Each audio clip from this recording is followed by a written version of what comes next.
about that. No, I got something to say about the Lakers. Let's start the show. Just start the show. Let's go. Hey, based off your hat, I thought you was a Cowboys fan. Hell no. Heck no. I just live in Nevada. All right, look. We finna set it off. Let's get it going. And what not a better way to get it cracking than with fireworks. This is our 10th episode. We hitting a milestone today. I wish we had my big dog Dubre because he was here at the beginning, him and Isaiah, but he has some stuff to take care of. But we're probably gonna do 2 episodes this week, so we can get him in. But thank all of y'all who helped us get to this point to be able to still be going 10 episodes later, and we hope to have 110 more and plus more and so on and so forth. Go follow us at All Grind Sports. We're also another announcement. We are officially a podcast now. We're on all directories, so you can find us on Apple Music, Spotify, whatever your go-to is, Pandora, whatever your podcast go-to is, you can go and find us. Just type in All Grind Sports. And we're still on YouTube, All Grind Sports. I go by the name of JC, and I got 3 wonderful guests here today.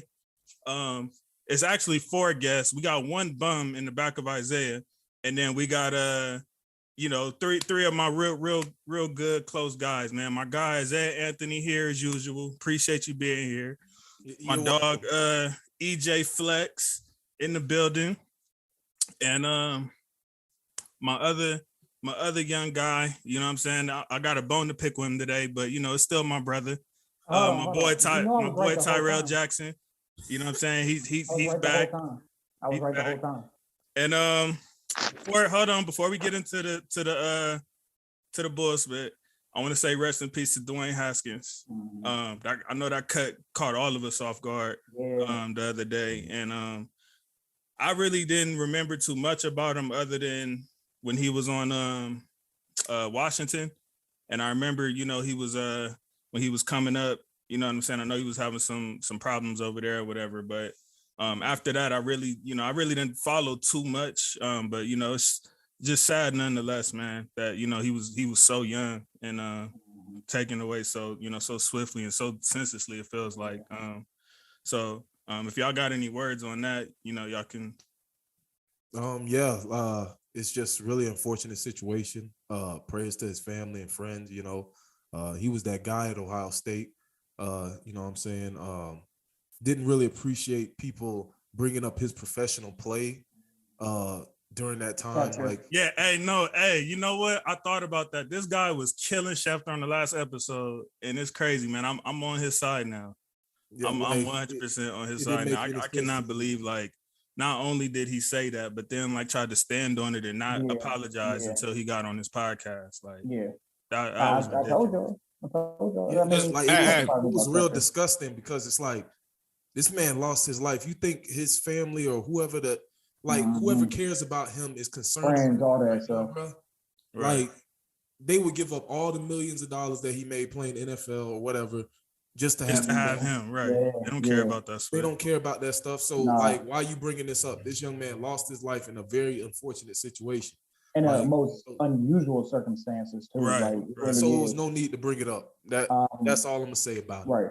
Prayers out to his family, his friends. He had a young kid and everything like that. Life ahead of him. So rest up to Haskins. For the Steelers family, Commanders family, condolences to those players, those coaches that he obviously touched in a way that they'll never forget. It's very unfortunate. It kind of surprised everybody. You know what I'm saying? I actually had him, actually starting over Trubisky prior to this. I really did.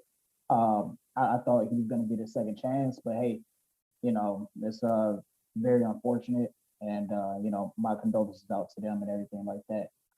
Fuck Adam Schefter. Fuck Dan Snyder. Fuck Dan Snyder. I just want to say that real quick because you know what? As a Browns fan, you can say that you was first on that trade for sure. Hey, look, I told you. Look, I tell you this right now. Look, as a Browns fan, I respect the Steelers organization way more than the Snyder family and the Commanders organization. Anything the Commanders put out, I think is bullshit. And that statement that they put out, I'm sorry, to me, it was bullshit. So that's just my opinion. But rest of Dwayne Haskins, praise out to his family. and just wish them all the best in their recovery. Yes, sir. Yes, sir. Anything you want to add, Gene? Yeah, I just want to say, give my condolences to the Haskins family. We lost them way too early, man. Mhm. Really sad what happened, what occurred. Like, I just really want to know, like, why he, decided to try and cross the highway. But I mean, it's just something that we're probably never going to know. But it's just really sad that we lost him. When you see a lot of people talk about him, you've heard nothing but good things about him. Right. He's young. He's young. He's gonna make mistakes. We He all made do. mistakes with Washington. We're not perfect, but at the same time, even leaving Washington, we still heard nothing but good things about him. So, rest in peace, Dwayne Haskins. Yes, sir. Yes, sir. All right. Now we'll try to shake that off, and we're gonna get into the spit in order, in honor of the play-ins actually start today. Clearly these guys chose the time, by the way, so clearly they must have thought, today is a foregone conclusion, and they hoping they beat one of the 9 or 10 seeds. So I don't think we're getting past Brooklyn. Okay. I don't. That's Listen, I just put money on Brooklyn right, like literally before we started. So I don't know why. That was smart. I don't know why. That was smart. But do you guys think you're making the playoffs? No. It's not even that. Like, me personally, I'm cool with whatever happens. I'm cool if we lose. I'm cool if we win. You mean like the whole thing? Yeah, I'm cool. Like, if we lose it all, I'm cool with that, because we're not done rebuilding. If we end up losing out of the tournament, we keep our first round pick that we gave up for Karis LeVert, because it's lottery protected. So I'm cool if we get that, because we still need to add a wing to this team. So yeah, I need us to lose. I think if we make it to the playoffs, this organization might get a little too ahead of itself. This team has to start making like crazy trades and stuff. Not even crazy trades, or they might just do the opposite and just be lazy and not add like key pieces because they're like, oh, we made the playoffs.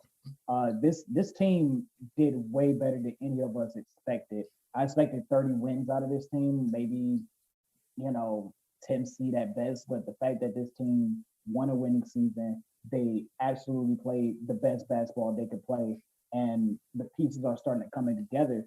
This team is amazing. That's why I don't need LeBum James back on the Cavs. I don't need that. Man, we'll talk about that. We'll talk about it, but I'm just saying because it kind of ties in a little bit. Because you see how good we are, and he want to try to destroy all of that. No, we are doing something amazing. Stop making this about LeBron and stick to the subject. This nigga is obsessed, man. I'm sticking to it. Nah. What I'm saying is that I am extremely proud of this team, regardless of what happens. I would prefer for us to lose, just because I don't want us to get too complacent and just rebuild, because they might go, oh, we made the playoffs, made the first round, just add little pieces. No, we need to make a splash. We really do. I mean, that's something to add on to if you guys do make it to the playoffs, though. So can y'all cut it out with the loser mentality? No. Check this out. Hold on. What kind of spit is that? All right. Name the team that didn't even make it into the playoffs and then went to the finals next year. No. We're not finna do that. We're not finna do that. Who you think I'm talking about? I know who you're talking about. You didn't even let me finish what I was saying. You didn't even let me finish. Who you talking about?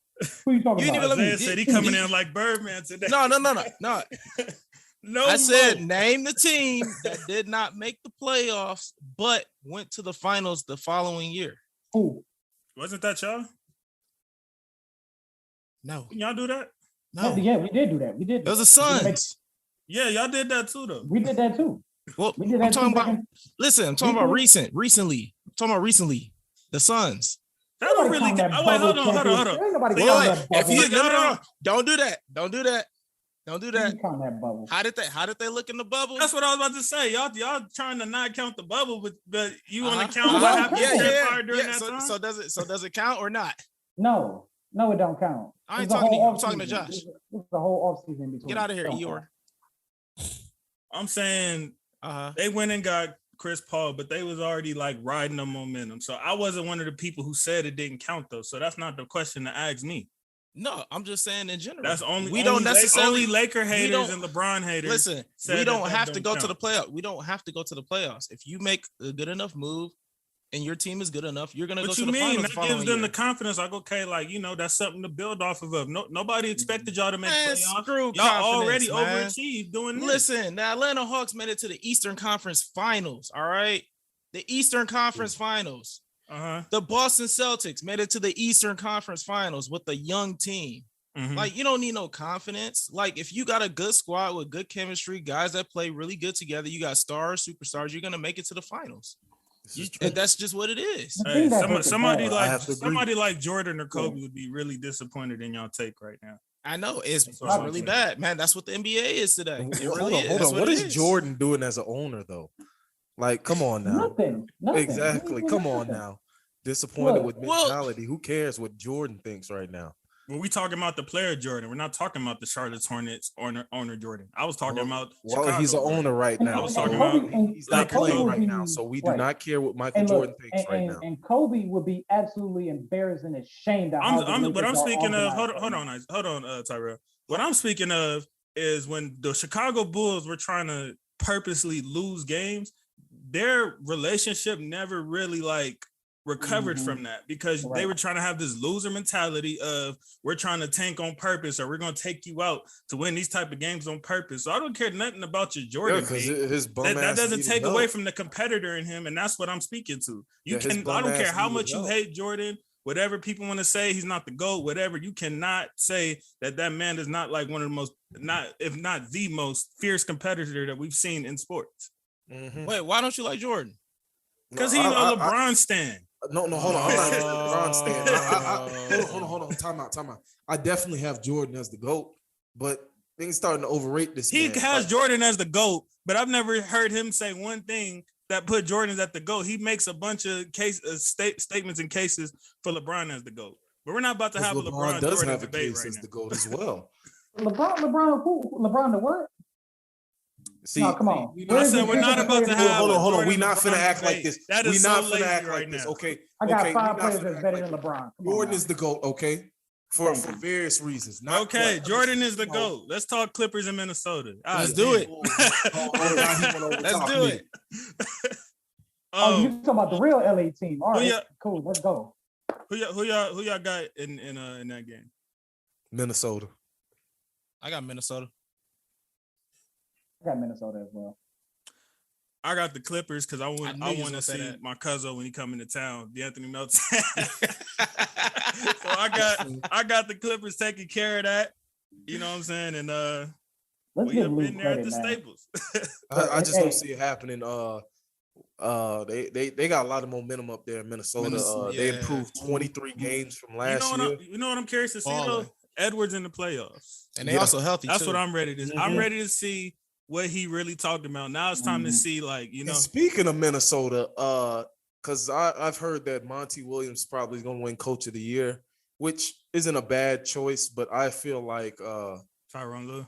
Lue definitely deserves it. Yeah, or the coach from Minnesota deserves it because they just improved so much. Coach from Minnesota, you don't even know the nigga name? I don't. I'm not. We don't pay attention. I don't pay attention to that many coaches' names. Like, only one I know is the Lakers head coach. Well, now previous head coach Frank Vogul. I know who they Tyronn Lue, Doc Rivers, the more famous ones, the more outspoken ones of the big market teams. But I think he should have. I think he should have got it. They just improved so much since last year, and what we normally are accustomed to from Minnesota. For sure. I mean, one playoff appearance in 15 years or something like that? It's been a minute. It's possible they can go another, it could be 16, I mean, hopefully they take care of business. I don't think they're going to lose. Even if they lose to the Clippers, I don't think they're going to lose to the Spurs or Pelicans. But Nah. Yeah, we'll get to the Pelicans in a second because I'm on your ass about CJ. I'm on your ass. So you remember when you called him a roar? Yeah. Let's get into that. Let's get into that. Let's get into that. Hey, Tyrell, who you got, man? Hornets or Atlanta? Who you rocking with on that game? I got to rock with Atlanta. on this one. I think there's going to be more of experience coming into play with this one. Obviously, Atlanta's more experienced in the bigger games, and I really think it's going to come down to that. They're two evenly matched teams, but I think Trae Young is going to make more plays for Atlanta than. Man, have you been seeing how the Hornets been playing lately though? Yeah, the like Hornets they've been playing been dominating. excellent. They're not just excellent. winning; they've been like dominating. Yeah, this, but the last couple weeks. This is the playoffs on the line. This is a lot of pressure. So if the Hornets could continue to play the way they play, the Hornets should have no problem at all. But my problem is that I think it's too much pressure for them right now. I really do. Do y'all like that new cat they got from that Atlanta got from SC? That it seems like they've been kind of benching Capella. Capella's been losing minutes to him. Onyeka and African Congo. center, yeah. Yeah, I mean, like that dude? He's a dog. I wanted us to draft him. Right, and he fits the system better. He really does, and you can see. Yeah, because Capella is one of those more traditional. Yeah. He's big and can defend. So he's gonna. Yeah, but he can stretch the floor. He can knock down some corner threes. I mean, it's not a mismatch if you bring him out there. You know what I'm saying? Hey, we saw his footwork is faster on defense. I mean, he's the perfect fit for that team. We saw what Okongwu could do when they played against Milwaukee in the Eastern Conference Finals. I mean, we always got glimpses of it, but he's just been hurt. So yeah. Capella's gonna get traded. Who you got in that game, Jimmy? I think I got Atlanta. They on fire. Isaiah? I'm gonna go with the Hornets, man. I got my boy LaMelo putting on I the think show. that's what I'm rolling with too. I think the Hornets been LaMelo playing and way Miles too good. Bridges are about to put on a show. I don't think it's gonna be like a blowout or nothing like that. Yeah, it's gonna be a real close game. But I think LaMelo's gonna rise to the occasion. He's been waiting for a moment like this to prove that he's that guy that Charlotte can depend on. So we'll see tonight. Hey, shout out to Miles Bridges, man. I got him for most improved player of the year. Okay. All right. Well, that's it for the play-in games. Let's move to No. You missing one? No, you missing one. Missing one. You now come on now. Missing one. No, what you called him a couple episodes ago? What you called CJ a couple episodes ago? I told you he was gonna come back. Well, what did he say? A bona fide bum? A role player? I said a role player. That's what role player. No. That was Karl Anthony Towns. My bad. So hold on. I'm trying to understand how this role player come in and lead a team who's at damn near at the bottom of the rankings, all the way to the play-in, past your beloved Lakers, who had three all-stars, right? 3 all-star level players, right? Am I wrong? You're correct. Am I wrong? 3 top 75 players in the NBA, 4. according to NBA.com. In my consideration, really 4, because we all know Dwight should have been on that list. That's right, 4. No, you got 4. You got 4 right now because you got LeBron, Russ, AD, and Melo. So you got 4 right now. I forgot about Melo. Because he's a Melo hater. Yeah, make sure to mention that too. Melo's a bum. You know what's bad for me about Anthony Davis being on that list is the fact that he's never been top 10 in the first place. So why is he on the NBA? Never been top 10. What? Wait, whoa. He's never been top 10. What? He's never been top 10 in the league. He got all the skill sets of a top 10, but he's not top 10. He's not even top 10 right now. So he damn sure was the top 10 in New Orleans. Whoa. What kind he just looked good because New Orleans sucked. Hold on.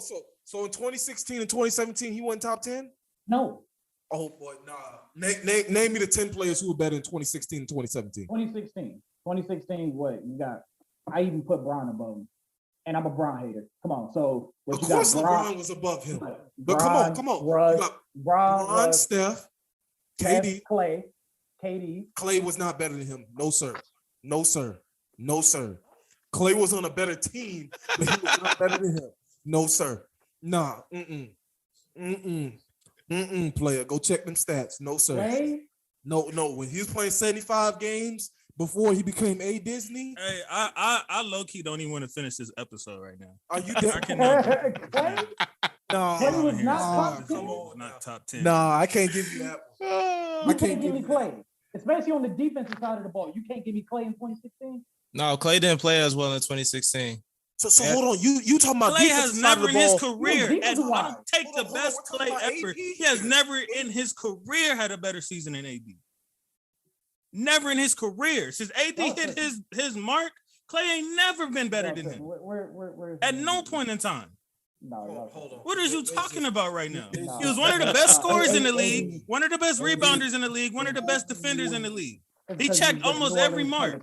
What are you talking about right now? The New Orleans Pelicans, he had to do everything.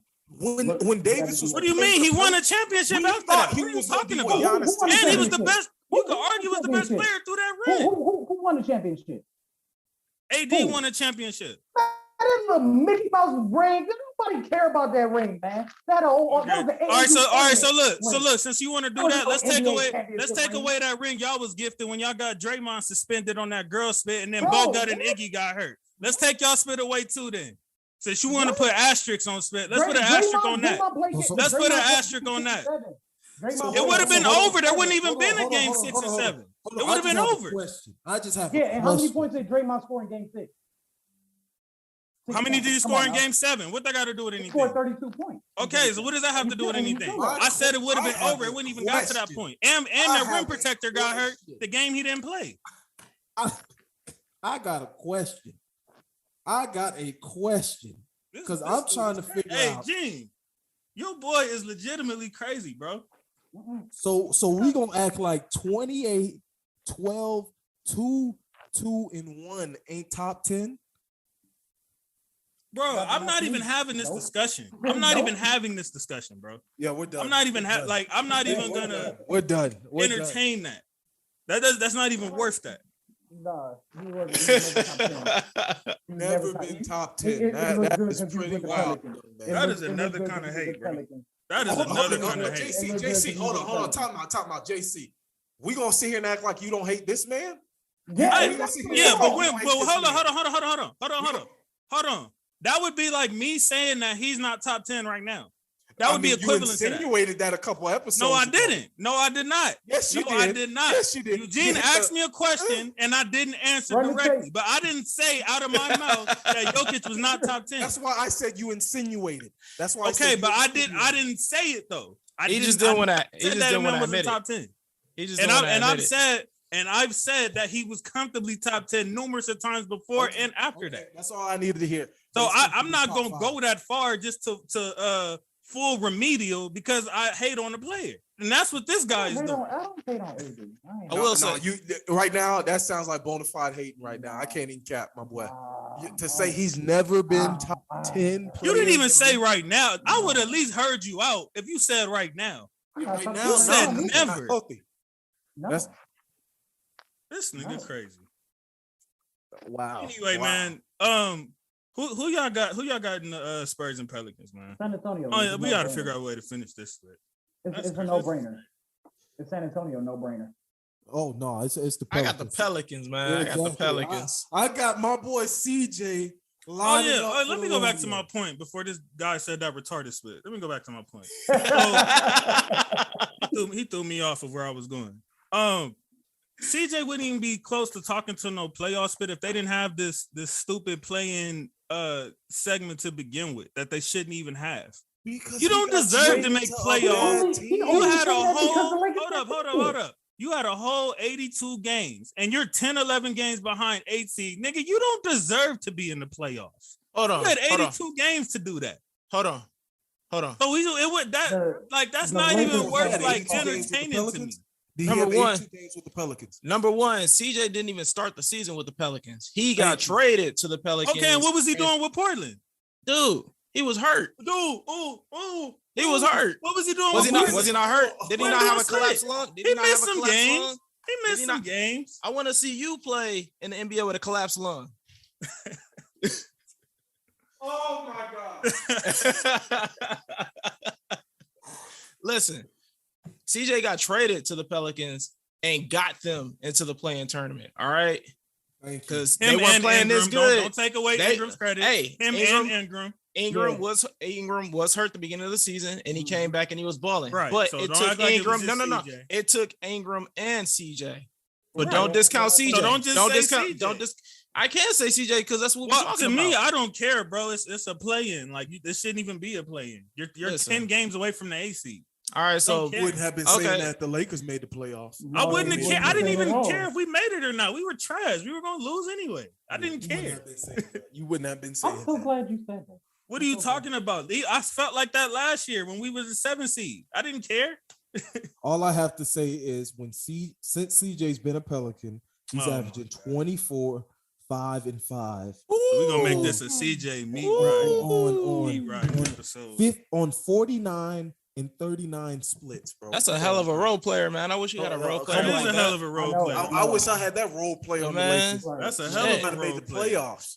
And you know who put up similar numbers like that too? He still might not make playoffs. He ended up playing.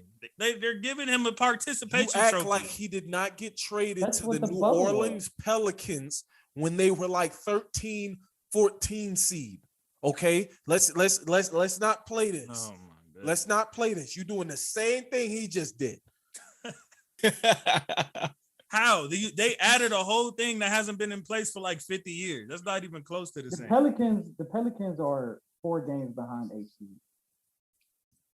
They're 4 games behind. Okay, good for them. They deserve to be the beat. Listen, How can far- we? how You far only the Lakers because the behind Lakers didn't make it. How far I were the don't Lakers care if behind the Lakers HC? made it or not. We were trash. I'm I on know we were record saying trash. I didn't care. No. I know we were trash. I know for a fact we were trash. I said this before the season that they were going to be trash. It was going to be turmoil.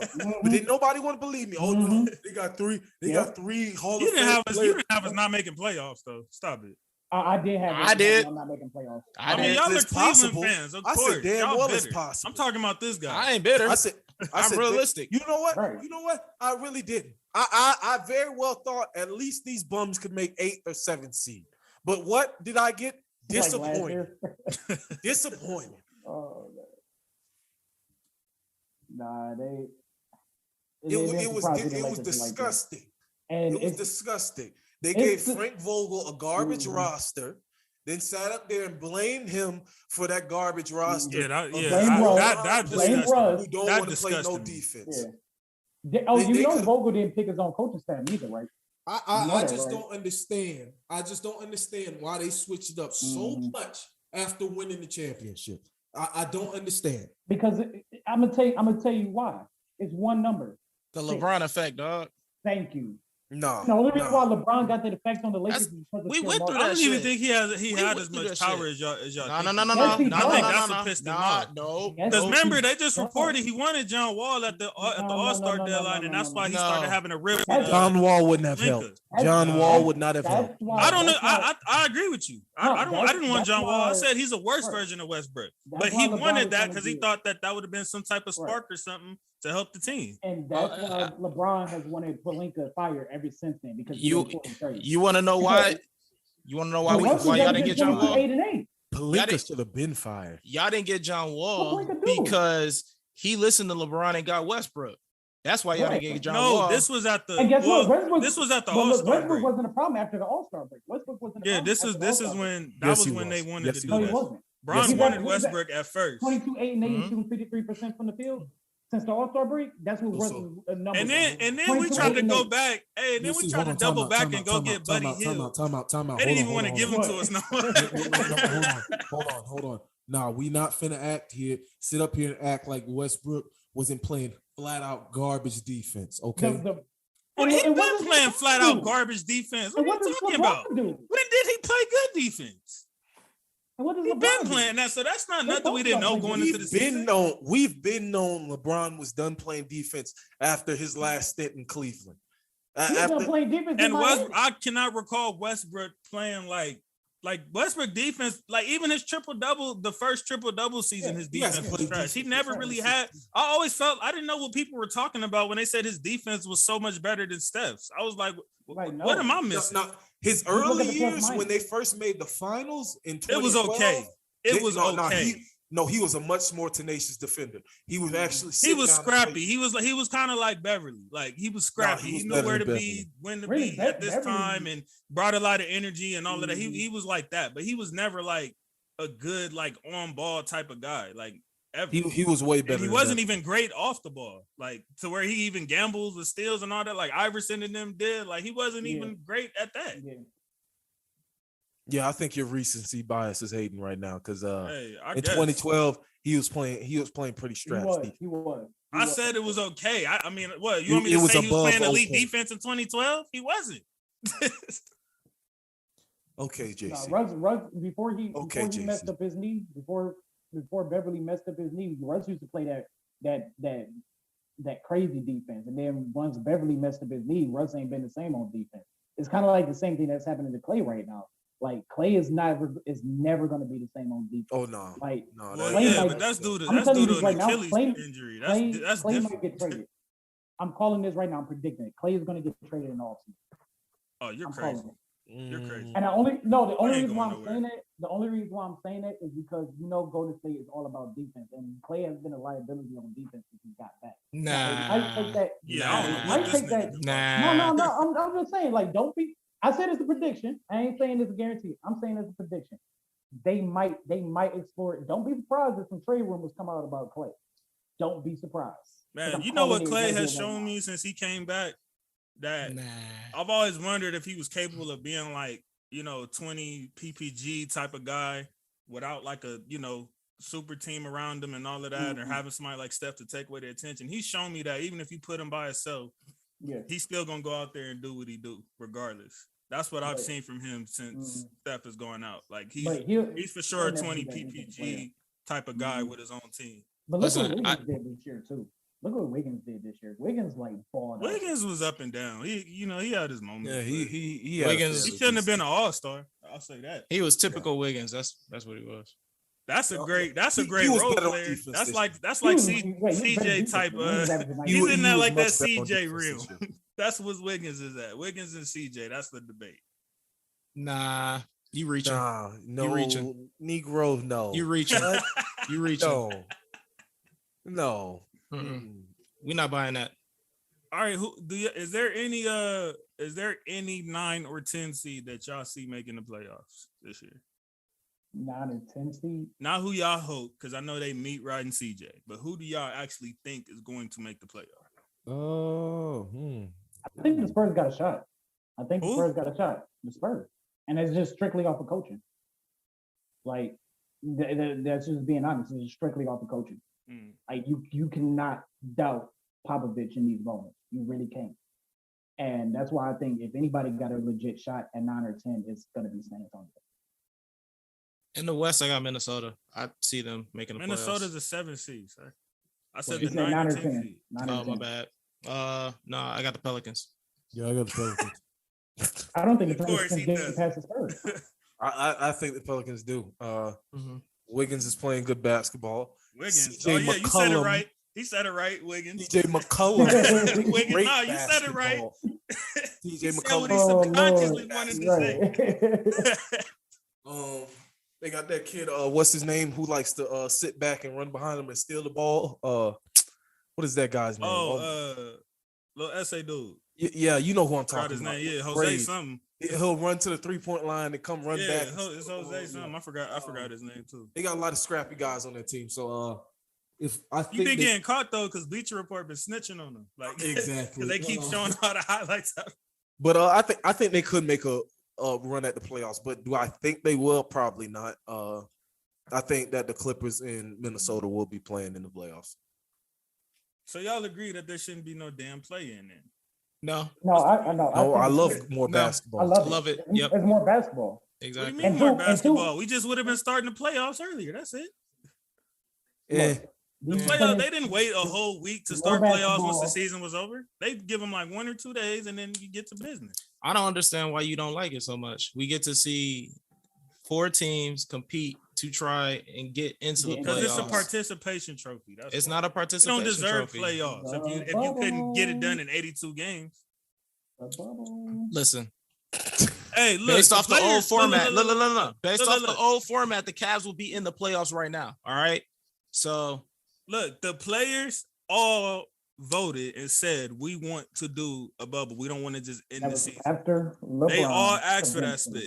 So everybody had back to that circumstances. Everybody asked for the same split. If anything, the Lakers were the ones that had home court advantage and didn't have home court advantage because of the bubble. But if you want to keep being salty and being like the scoring bitter X, then you got it. I can't even cap, bro. If it Wasn't would none have of been that bubble anybody talk but the Lakers happening. that won, I feel like y'all would not be discredited in that. No, championship. hold on, because we all know what happened. It was in the Lakers' advantage, and then LeBron James sent. How was it in the Lakers' advantage if we were the Hold number on. one seed? Wait, and then LeBron sent Rachel Nichols to Jimmy Butler's hotel room, and that was the end of that. Oh we my all know gosh. Rachel. Didn't Butler go off in the finals? What are you talking about? He averaged Yeah, like and then she went up to his hotel room. She went up to his hotel room and knocked them boots off him. And then next thing you know, the come on now. Come on. But you're not making sense because Butler balled. Yeah, Butler. I can see if he would have dropped, like, he balled in the finals. I think he had a 40-point game or something like that. He would have had a 50-point game if Rachel wasn't up in his room. Oh my god. All I have to say is I can't even lie, even as a Laker fan, it was real funny for LeBron to change his stance from I refuse to play without fans there to all of a sudden I want to have a bubble. LeBron James. But LeBron's not the only one who wanted a bubble. Bro, They all asked. Hold on, stop. They wouldn't have brought it back. So we gonna act like LeBron ain't the ringleader. He don't run the show. Thank you. Of the NBA? Thank you. Yes. Yeah, you might as He's the face of the you league. gonna sit here and tell dog. me you gonna sit here and tell me if we had a situation ain't like the this face in of the the league. 90s with Michael Jordan, LeBron and is he the had face said of the same league. thing, they wouldn't have crazy. got with the I mean, program. yeah, your voice matters, but he doesn't have the final say so for something I like say that. you have the final. If all the say. players I said anybody we got don't in want a line. bubble and LeBron says he wants one, there's not going to be a bubble. They asked LeBron, they convinced LeBron to do the bubble, then they asked LeBron to go around and convince the players to vote for the bubble. LeBron Hey, I'm not with conspiracies, bro. You can have your It's not a conspiracy, that's fact. talk somewhere. Adam Silver is a What are player's you talking about? commissioner. It was a whole phone call with And like then you 100 know, players about you the know that space. thing, and then you know that Let's thing move happened in on. Wisconsin Let's as move well. on. Next topic. Yeah, man. I'm not gonna convince this guy. 3 against 1. delusional man. What else we No, got? I'm not delusional. Yeah, it's gonna okay. Kyrie can play home games now. That's one. I don't know how much y'all feel the needle moves on that, but None at the all. Raptors have this. I guess nobody realizes this because we've been so busy talking about Kyrie all year. You can't play in Toronto if you're not vaccinated. And I just figured this out a couple of days ago when Thibault didn't play out there, and I'm like, wow. So you're telling me that anybody that plays Toronto, they're gonna have to miss some key pieces basically against them. So I think it would be in everybody's best interest to get them out the playoffs as quick as possible. Wait, so is that an asterisk Run, if they make it to the finals? An advantage. If they make it to the finals, do we give them an asterisk? Hell yeah. You know they don't give them asterisk. Come on, man. Hell yeah. That's It's like Toronto literally can't have a player play. Legit, Toronto's ring is filled with an asterisk. Toronto's championship ring is filled with an asterisk. How so? I don't agree with that. How so? Injuries happen. No, You tripping. Let everybody be quiet. Everybody be quiet. I know exactly where you're going with this. No, you tripping, dog. Where I'm going with this? Yeah, let him explain himself. Hold on. And let me put a disclaimer out there, okay? I'm gonna put a disclaimer out there. This is not my point of view per se. This is like what I've seen across the whole internet. All right, then I don't want to hear it. I want to hear Tyrell. I don't want to hear it. Don't try to put somebody else out there. My opinion is that I think they still would have won that series, but they would have won it in 7, not in like what I think they won it in 5. They won in 6. Like they won in 6, so they would have went to an extra game if KD was healthy. That's my only thing. I think they would have. KD and Clay. Yeah, one of the two, but like, well, KD was hurt going into the finals, so if Clay would have never tore his ACL, they would have went to 7. But I think Toronto still would have won. A lot of people say it don't count because KD and Clay went out and it changed the whole series, which it actually did. But no, that's just bitter Golden State fan. I do agree that if, let's say, Golden State was fully healthy, that Golden State would have won that with ease. But shoulda, woulda, coulda. But I ain't gonna take that away from them because we can do that with a whole lot of championships. We could do that with every championship that's ever been won. Yep. Somebody big got hurt almost on every play. Even if it's in the playoffs somewhere, it's always like one big injury. It's like, damn, that would have changed things. Yo, can I ask y'all a question, man? Yes, sir. When it comes to playing in a championship, does chemistry matter? Yes, absolutely. 1,000%. That's how you got to the championship in the first place. Okay, so chemistry. Let me ask you a question, JC. We saw that the Warriors were fucked up chemistry-wise. So why is it a foregone conclusion that they would have won? Because I think that's a different scenario when you take a player like KD and put him next to Steph and Clay, and like when you have such overwhelming talent like that, that's what don't matter at that point. And not only that, but 2018, we've never seen a team like that ever. Yeah, in 2018, their chemistry was messed up anyway, and they still won a chip.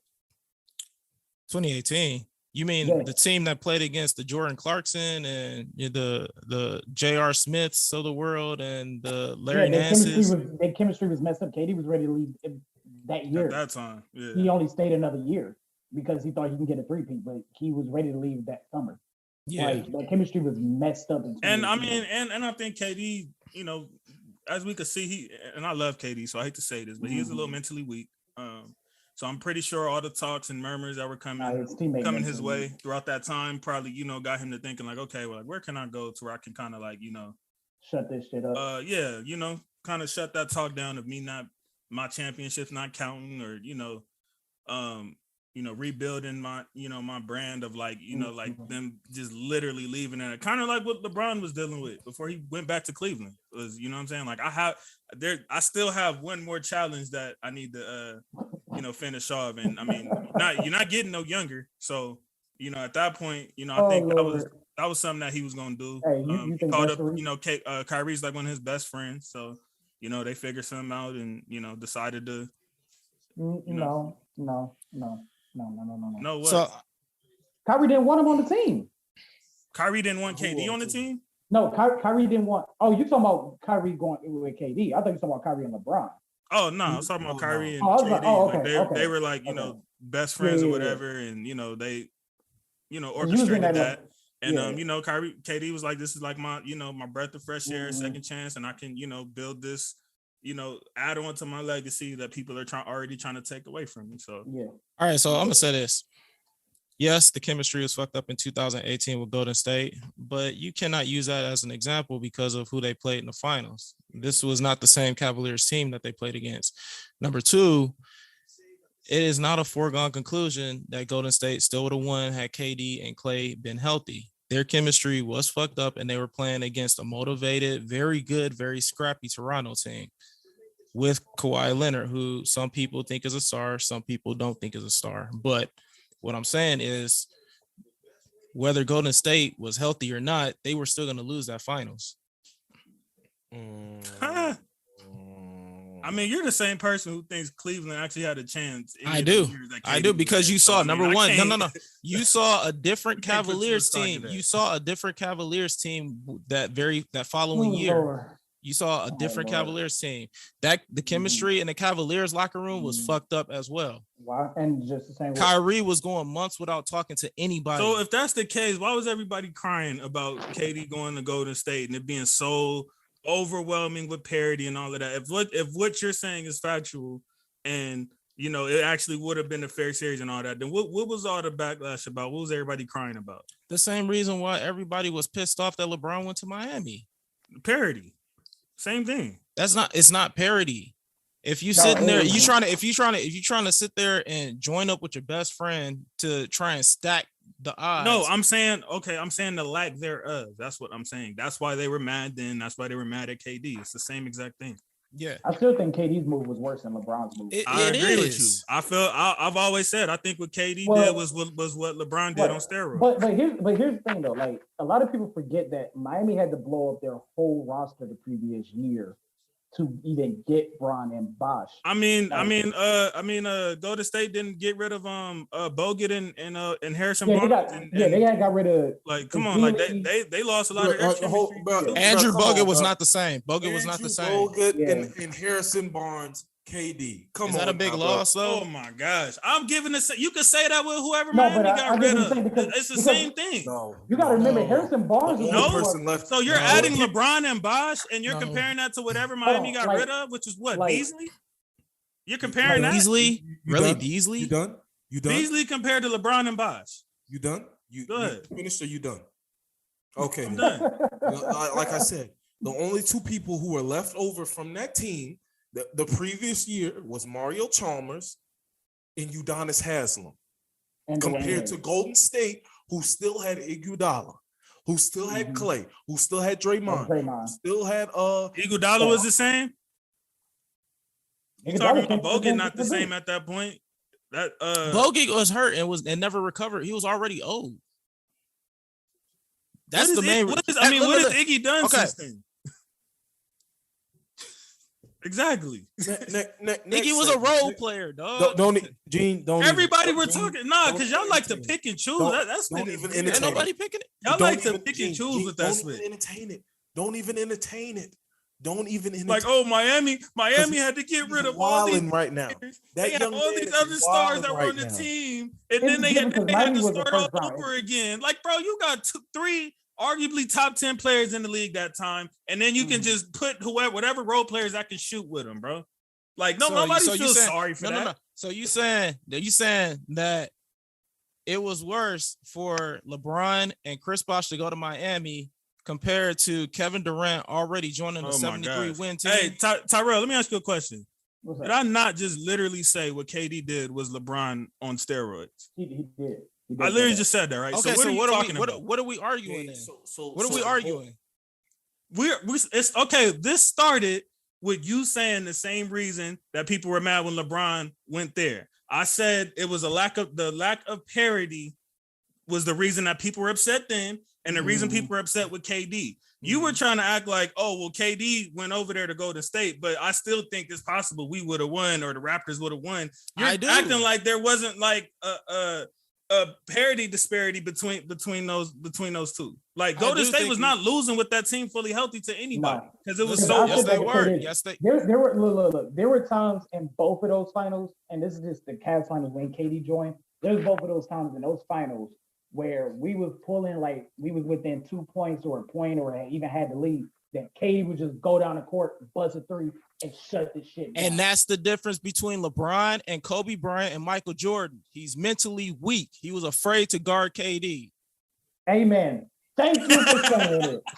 Thank you for saying it. That's the difference between LeBron and the GOAT. And that's not hating, because you can go just watch the film. He was afraid to check Kevin Durant every time. Listen. Every time they switched, LeBron would switch and send J.R. Smith on KD. Yes. Go look at the film. Isaiah, I have a feeling what you about to ask. Go ahead, bro.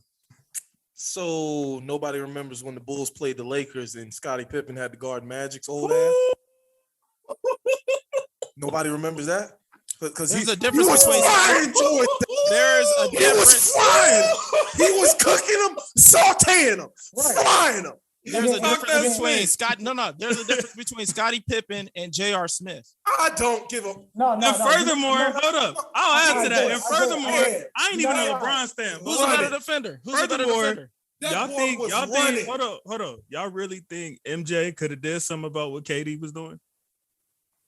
Hell no. In regards to what? Well, he would have gave him 50. KD would have gave him 50. And still lost. Who? So you don't have me believe that Bulls team would have beat that Warriors team? Yes. Bye. There just ain't no way. I don't know. Ain't no way. I don't know the answer to that question. The Bulls, but I will say there is nothing Jordan could have done with KD. There's nothing anybody. It's not a slight to Jordan. There's nothing anybody in the history of the NBA. You know where Jordan would have been at? In the corner guarding Clay. Because Steph would have fried his ass. KD would have fried his ass. I'm not so sure about final Steph cooking Jordan. I'm not so sure about final Steph. So we got shot chucker AI frying Jordan. We got in the regular season. I said final Steph. I don't see that frying Jordan. I don't. Kevin Love was able to lock Steph down for a last minute shot. Matthew Dellavedova. That's facts. Next topic. That's facts, though. Matthew Did Love not lock him up on the biggest topic. play of the final series that people forget? Steph had a chance to tie it up and take it to overtime, and Love locked him up on the top of the key. I mean, that happened. Remember, Steph passed the ball, and then they passed it right back to Steph, and Steph got locked down by Kevin Love twice in that possession. Twice. So hold on. Y'all love to talk about injuries. Y'all love to talk about this. Y'all love to talk about that. We're gonna act like Stephanie wasn't fucked up. Okay, Kevin Love and Kyrie's they had injuries a year before. I didn't say they didn't. So we're talking about right then. We're talking about right then. We're talking about right then, though. Okay.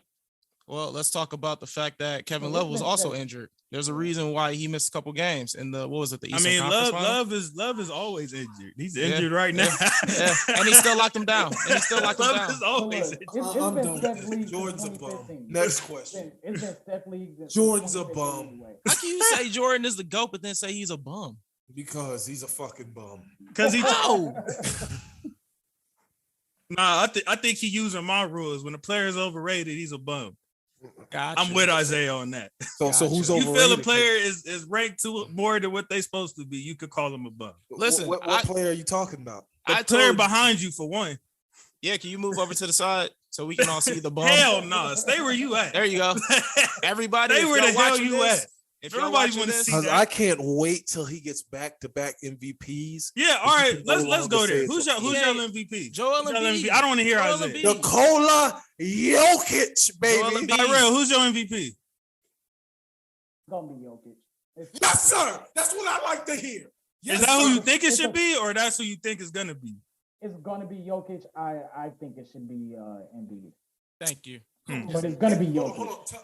Give me y'all reasoning why it should be Embiid's overrated ass. For one, he overrated. For one, he should have won last year. That's exactly. I can start there. If it wasn't for the injury, he would have won. Embiid statistically and on film has had his best season. Offensively and defensively. I don't give a shit. Right. It's better. Two sides of the ball, Isaiah. There's two sides of the ball. I don't give a shit about him having his best statistics season. I don't give a rat's ass. But even on the court, he's had. I cannot believe he thinks Embiid is overrated. Play like this.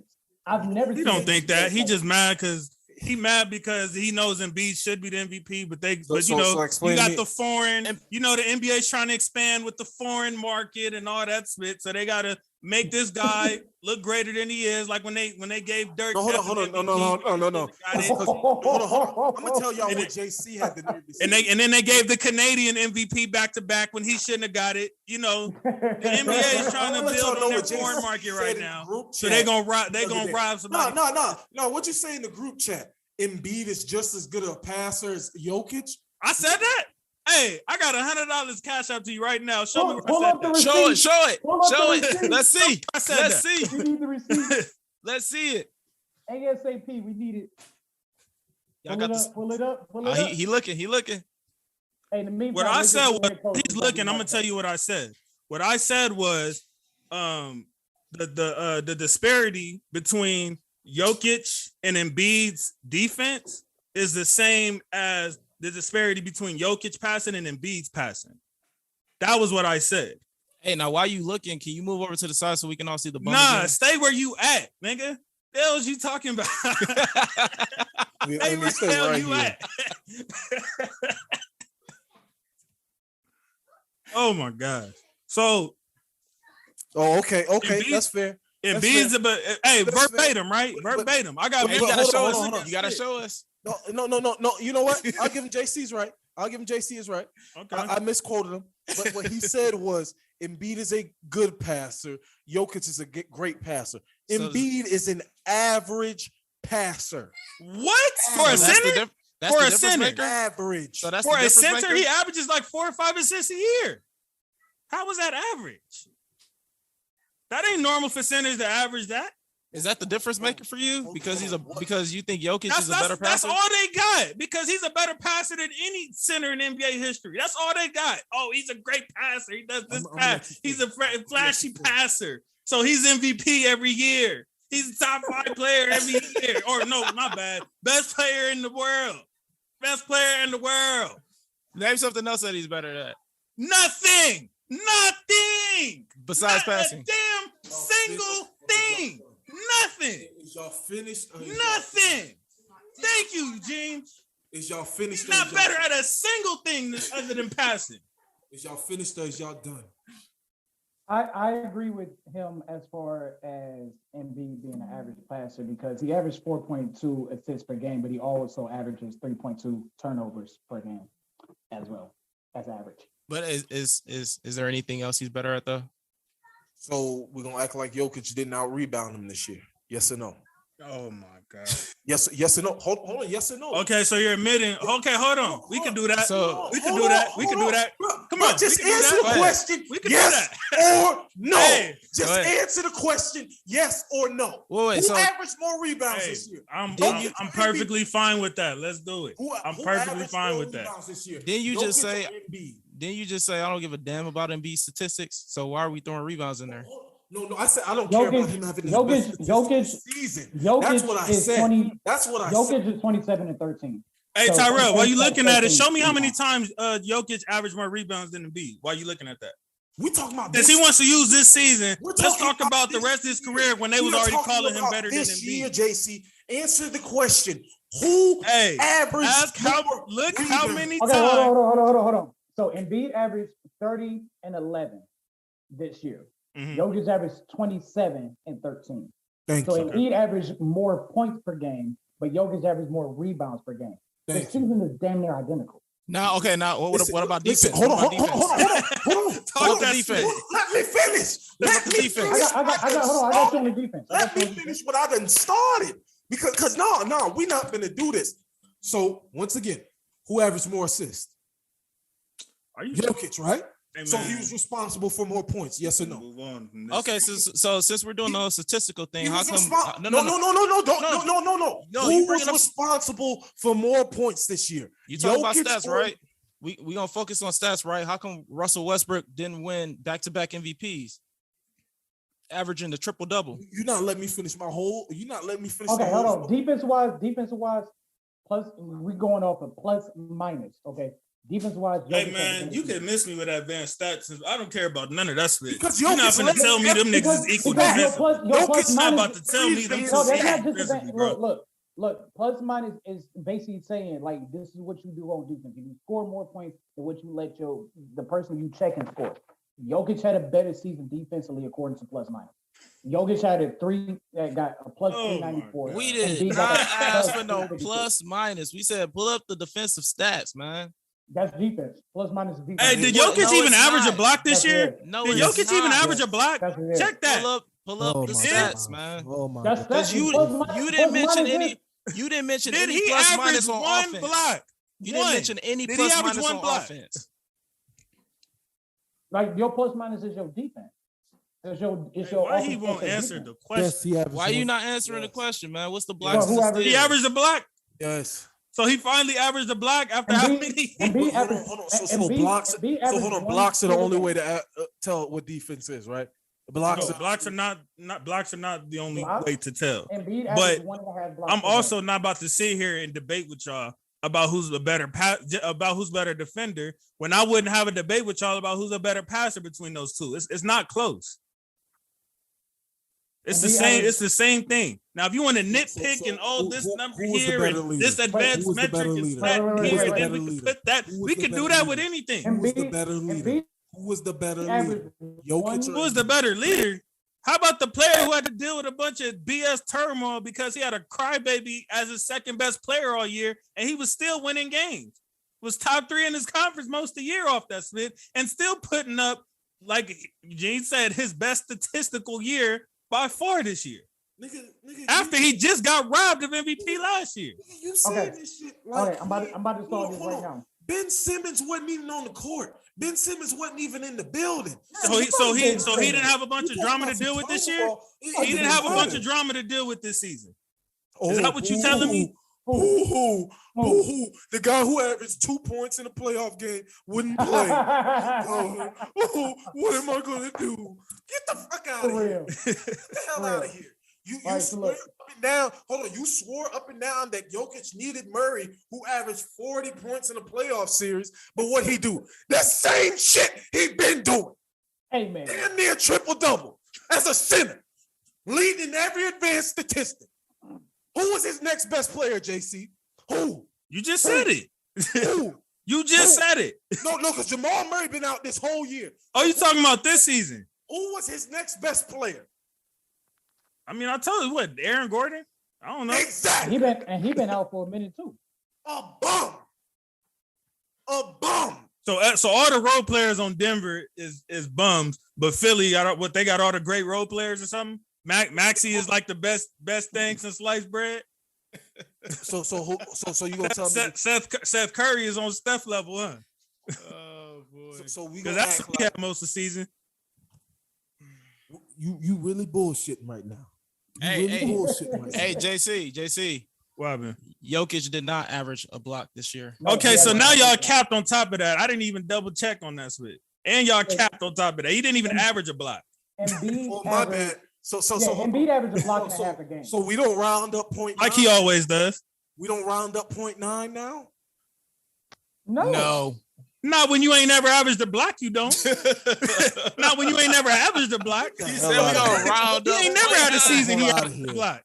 Get the hell out He's of a here. bum. Get him out of here, coach. Get the hell out of Get here. him out of here, coach. Get the hell out of He here. said we Fake ain't gonna MVP. round up. That boy Fake finna have two MVP. MVPs. Not my That boy finna MVP. have two MVPs. Not my MVP. That boy finna have two MVPs. He ain't my MVP.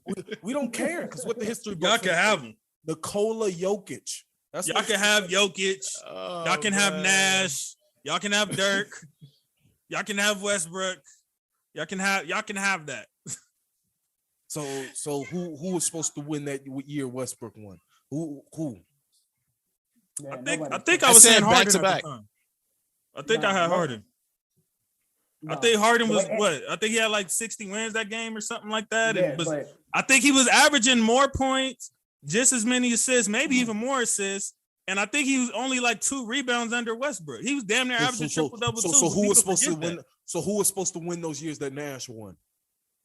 Shaq was Hey, we're supposed not win about one to of those. go over every okay. MVP season. Oh, bro. okay. This is All I know is that bum behind Kobe. you. He was gonna say West- Kobe, but That you worried bum about behind 60 you, wins. nah, because I'm But you not worried about to have a Kobe Right. debate with He him. was gonna say Kobe, he know but you what I worried was about gonna say. 60 wins. Stop. Westbrook won that had that season. He was supposed to win that one because I mean, if you think how bad that OKC team was around them and they still got to the playoffs. They with wouldn't Westbrook have like won that, 15 games without Westbrook. Hell no. Okay, so why Kobe didn't win it then? If that's what we going off of, Kobe has Smush Parker and Kwame Brown.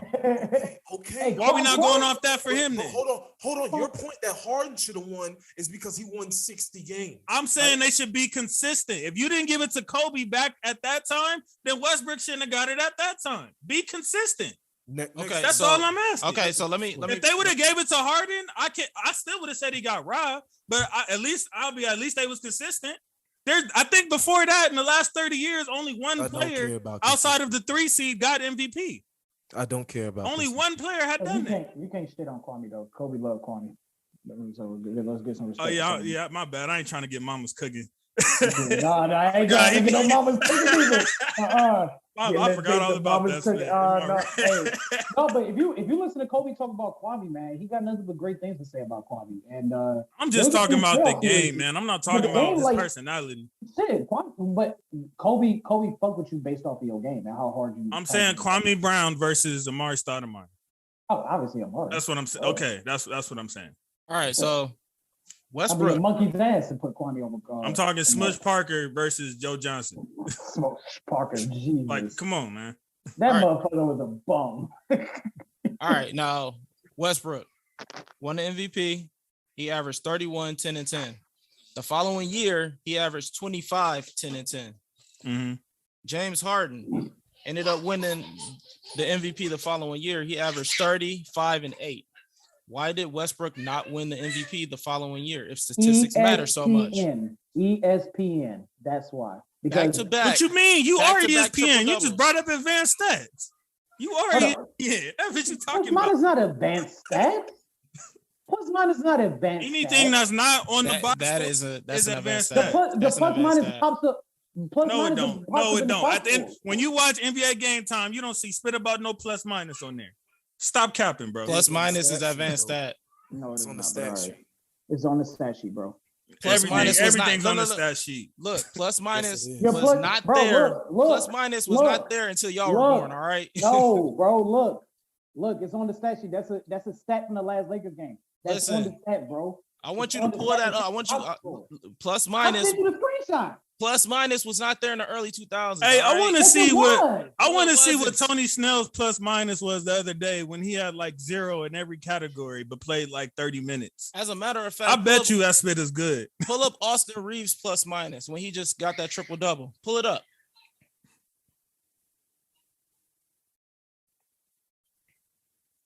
Jokic for MVP. Hey, since we speaking. Oh yeah, you know what I forgot to say? What happened? Eminem is ass. Wait, I what? forgot the slander Eminem. Oh my god, I almost forgot the slander Eminem. Oh man, I'm glad we're on that topic of slander and people calling them bums. Because Eminem is a bum. Oh man, He's slandering one white boy while overpraising another. That's crazy. Hey, right now, Brooklyn's up 15-9 right now. That's not bad. Not bad at all. We gonna. Thanks for letting me know how my first bet is doing. Hey, No, can we, you're welcome. all right. All right, so look, real quick. Since Tyrell ain't gonna do it, I'll do it. All right, I'll pull up the plus minus for Austin Reeves since plus minus is so damn important. All right, It but is. look, while we on Philly and important. while we on Philly and Denver or whatever, y'all, what y'all think about the Simmons grievance suit that he's about to file against Philly, or that he might? I think he already filed. wait, what? Simmons is filing a grievance suit against Philadelphia to try to recoup the money that they didn't pay him when he didn't play.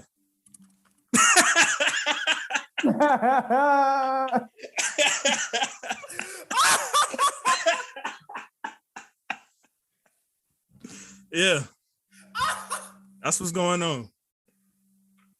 That's what's going on. Hey, no, we can't be dead ass serious. Nah, bro. He can't be dead ass. He's saying that they didn't take his mental health issues seriously. Yeah, all right. like they let him sit out a whole season and then traded him. Come on, fuck Ben Simmons. Come on. I gotta go sit out. You imagine Ben Simmons playing in the fucking 90s, bro? Oh my god. Hey, you know what's funny about that too, though? When he first came with the mental health thing, to be honest, I thought it was they better than me, because I would have told him to go to hell and go work on your game and stop being a girl. But no, they said, you know what? Okay, we'll take you serious. No, hold on. We're gonna provide you Provide with some counselors to go to work on your mental health. We'll continue to pay you, even though you're gonna sit out and miss activity. And what did he do? He decided to blow over and not take advantage of any of the resources that they gave him. So then they was like, oh, okay, so you actually are on some BS after we gave you the benefit of the doubt. Boom, we finding you again for all the games and missed activities that you're not coming to. That's what happened. Exactly. And better than me, But even giving him that. And I'm usually always on the player side. On this one, that Simmons is like, man, I don't even want to say what I really feel about Simmons. Say like, being a girl. No, because I'll say it for you since you don't curse. He was a bitch. He was being a bitch. Like, he was being a bitch. You dead ass serious. You dead ass serious, my boy. You want some funds? Nigga, you better go ask who he signed with for shoes. Did he even have a shoe deal? I don't even think he got a deal with shoes. He don't deserve a deal because he's a fucking bum. He ain't got no. Bro, I got a better jump shot than Ben Simmons. I could have scored more in that playoff game than Ben Simmons. And this dude, Eugene, was all showing me tapes like, look at him shooting. Oh, yeah, I noticed Gene got kind of quiet. Gene got kind of quiet on this Simmons topic. Yeah. Every summer. I want to hear what you got to say. What you got to say, Gene? Thank you for allowing me to thank you for allowing me to step on the floor. Thank you for I would allowing have me to told step on the this floor. whack ass. Hey, no. Hey, please, everybody, Game give him the floor. Please give him the floor, Isaiah. Please. I want to hear this. I want to hear this. All right, so before I even get to Ben Simmons, I got to finish up with the Austin Reeves. No. F. Austin Reeves. No, we talking about Austin Reeves. No. Plus minus is the most important stat in the NBA, dog. Didn't you know that? That's not what we said. That's not what I said. But he's plus 12. So what's your point? Didn't you know that? Plus 12. Plus minus That means he means plays Jokic is better than Embiid. That's what plus minus means. That's what I said earlier. And then you I'm being sarcastic. I'm being sarcastic. We know. All right. Anyways, to Ben Simmons. Uh-oh. Listen, man. Go ahead on my boy Ben Simmons. All right. All right. Go ahead on my boy Ben Simmons. My computer off. I can't. Yeah, please do. By Eeyore. Anyways, I can't wait. I can't wait for Ben Simmons to come back next season. Hey man, I can't wait. We asked you about wait. Simmons and his. What'd you say, Isaiah? Why? That broken ass jump shot, them bitch made ass moves. I'll send y'all videos of his jump shot right now. And his grievance suit. Did you? He cannot do it in the game. For a jumper in a NBA regular season or playoff game. I'll show you clips of him shooting a 3 in the NBA in a regular season game. I don't give a damn what clips Smith whiffs. Yes, he made it. I don't care what you got. Okay, in his career, he has one made 3-pointer. So that's all that matters? Is that all that matters? Yeah. What you mean? Being aggressive is what matters. When you passing up an open layup or an open dunk to pass it out, and then you end up losing that game. Or when you got a 1-point game against Boston 3 years ago. Nah, but when you need it in game 3. There's no way you can do right. Look, so because he's a passive player, he's a bum. Yes, absolutely. Because that's why he doesn't even. He probably could have a ring right now if he was an aggressive player. So yes, that matters. Like number one. How many shots a game does he average? I don't know. I have the stats in front of me. Don't worry about it. I got you. Yeah, pull it up for me. Yeah, I got you. Hey man, so that's all that. So that's all that matters in the NBA. How many shots you take? Your thoughts on this grievance suit? I don't have any thoughts on it. Look. Okay. I'm not gonna touch the subject first of all because I work at a hospital on a mental health floor. So I take the mental health stuff serious. All right. We take it seriously. No. Let me finish. Right. I do not know Ben Simmons personally. I do not know what was going on behind closed doors with him mental health wise. There's a lot of people that you may think is not dealing with depression or may not be dealing with something mentally, but they really are. So I'm not going to touch on it because hold on. But I laid it out for you. Philly provided him with resources to take his mental health seriously, which I wouldn't have even done that. I don't work for no mental health facility. I don't give a damn. Anyway. So they provided him with resources because really it was just him crying because he was getting killed on social media all summer, which every player who does bad has to deal with. So if he got mental health issues, that means every single solitary athlete who ever had a bad series or a bad moment in their career and got slandered on social media also needs those same mental health resources provided available to them. So it's nothing different than what anybody else did, but they still came and did their damn job and got paid and did what they were supposed to do or worked on their game to get rid of that stuff. So he decided that I'm not going to take advantage of any of those resources and I'm going to try to do my own thing. Meanwhile, he told them personally that it's not his job to up his trade value, which means he said he wasn't playing for reasons other than his mental health. So he has a bunch of evidence against him that shows that it had nothing to do with mental health, but everything to do with him being a girl and not going to work on his game. That's it. Okay, so you can't sit there. No. Let me talk. You can't sit there and say that you're gonna give me the floor, but then you jump in and give me all that bull crap. Like I just said, I'm not gonna touch on it. I'm not gonna talk about it because I deal with people that deal with mental health on a daily basis, and a lot of people that you may think is fine is not fine. So I'm not gonna touch it. I 1000% agree with what you just said. There's no point in talking about it. I'm not answering to what you said. Okay, you don't have to. You don't have to though. Like that's your opinion, and I just told you I'm not going to talk about it. Okay, that's fine. I responded to what you said. You can leave it at that. I responded to what you said about people don't take it seriously. I feel that if you taking it seriously, not a part of the club that you're talking about, and based off of what you see off of Instagram and Twitter and social media, that's what you take out of that. No, that was facts. They for sure went to him and Rich Paul. Were you there with him? They said it's not his job to up his trade value. That's what. Were you there with him physically throughout this entire process? Okay, the guy who comes in here with reports and sources, I'm saying something that actually happened, and he's saying, "Was I there in the room?" Are you kidding me right now? In regards to mental health, yes. I'm talking about what he said about why he wasn't playing. He said he wasn't playing because it's not his job to up his trade value. and then turned around and used the mental health code when the season started. But that's not what he said in the summer when he thought he was actually going to get traded. Okay, so how That's long did what it I'm take? talking about. So how long did it take for Kevin Love to finally come out talking about his anxiety? Did he come out initially talking about that? No. Kevin Love didn't say that he wasn't going to play because of his anxiety issues when he got slandered on social media. Was Kevin Love gonna get? Were we talking about trading Kevin Love at the time? No, he left in the middle of a game because he was having an anxiety attack. Right. We didn't hear about it until later. Right. That didn't come out initially. Did we hear about it right away? I'm missing the parallel of how that relates to the parallel is that Ben when Simmons somebody, situation. The parallel is that when somebody is dealing with mental health, they're not going to be comfortable coming out about That's it. cool enough, but come on now, did Kevin Love ever quit on his team? Anybody that says "but" after saying something is basically you're disregarding the what is being said. Look, did Kevin Love quit on his team at the end of the day? What? Did Kevin Love quit on his team at the end of the day? No, he did not quit on the team. Did not. Okay, and that's the difference. Ben Simmons has quit on his team, even when the team has given him resources. He's quit on them. Exactly. Dude, Kevin Love wanted to be right here. Now. That's why Kevin Durant not happy. Kevin Love wanted to be in Cleveland. Ben Simmons did not want to be in Philadelphia. There's a right. difference. Right. So exactly. Come off as you using your mental state let me just as ask an this. excuse to get out of Philadelphia.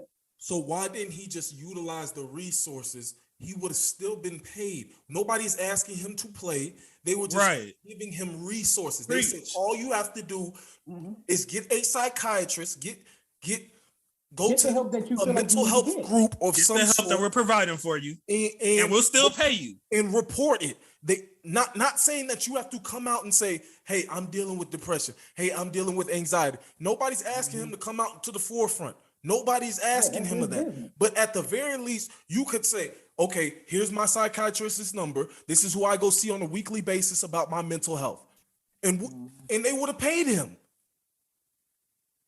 I'm not saying that there was a better. I'm not saying that there wasn't a better way for him to go about it. Well, because everybody deals with things differently, and at the same time, we don't know who is in his little corner telling him and getting in his ear on what to do, or telling him what to do.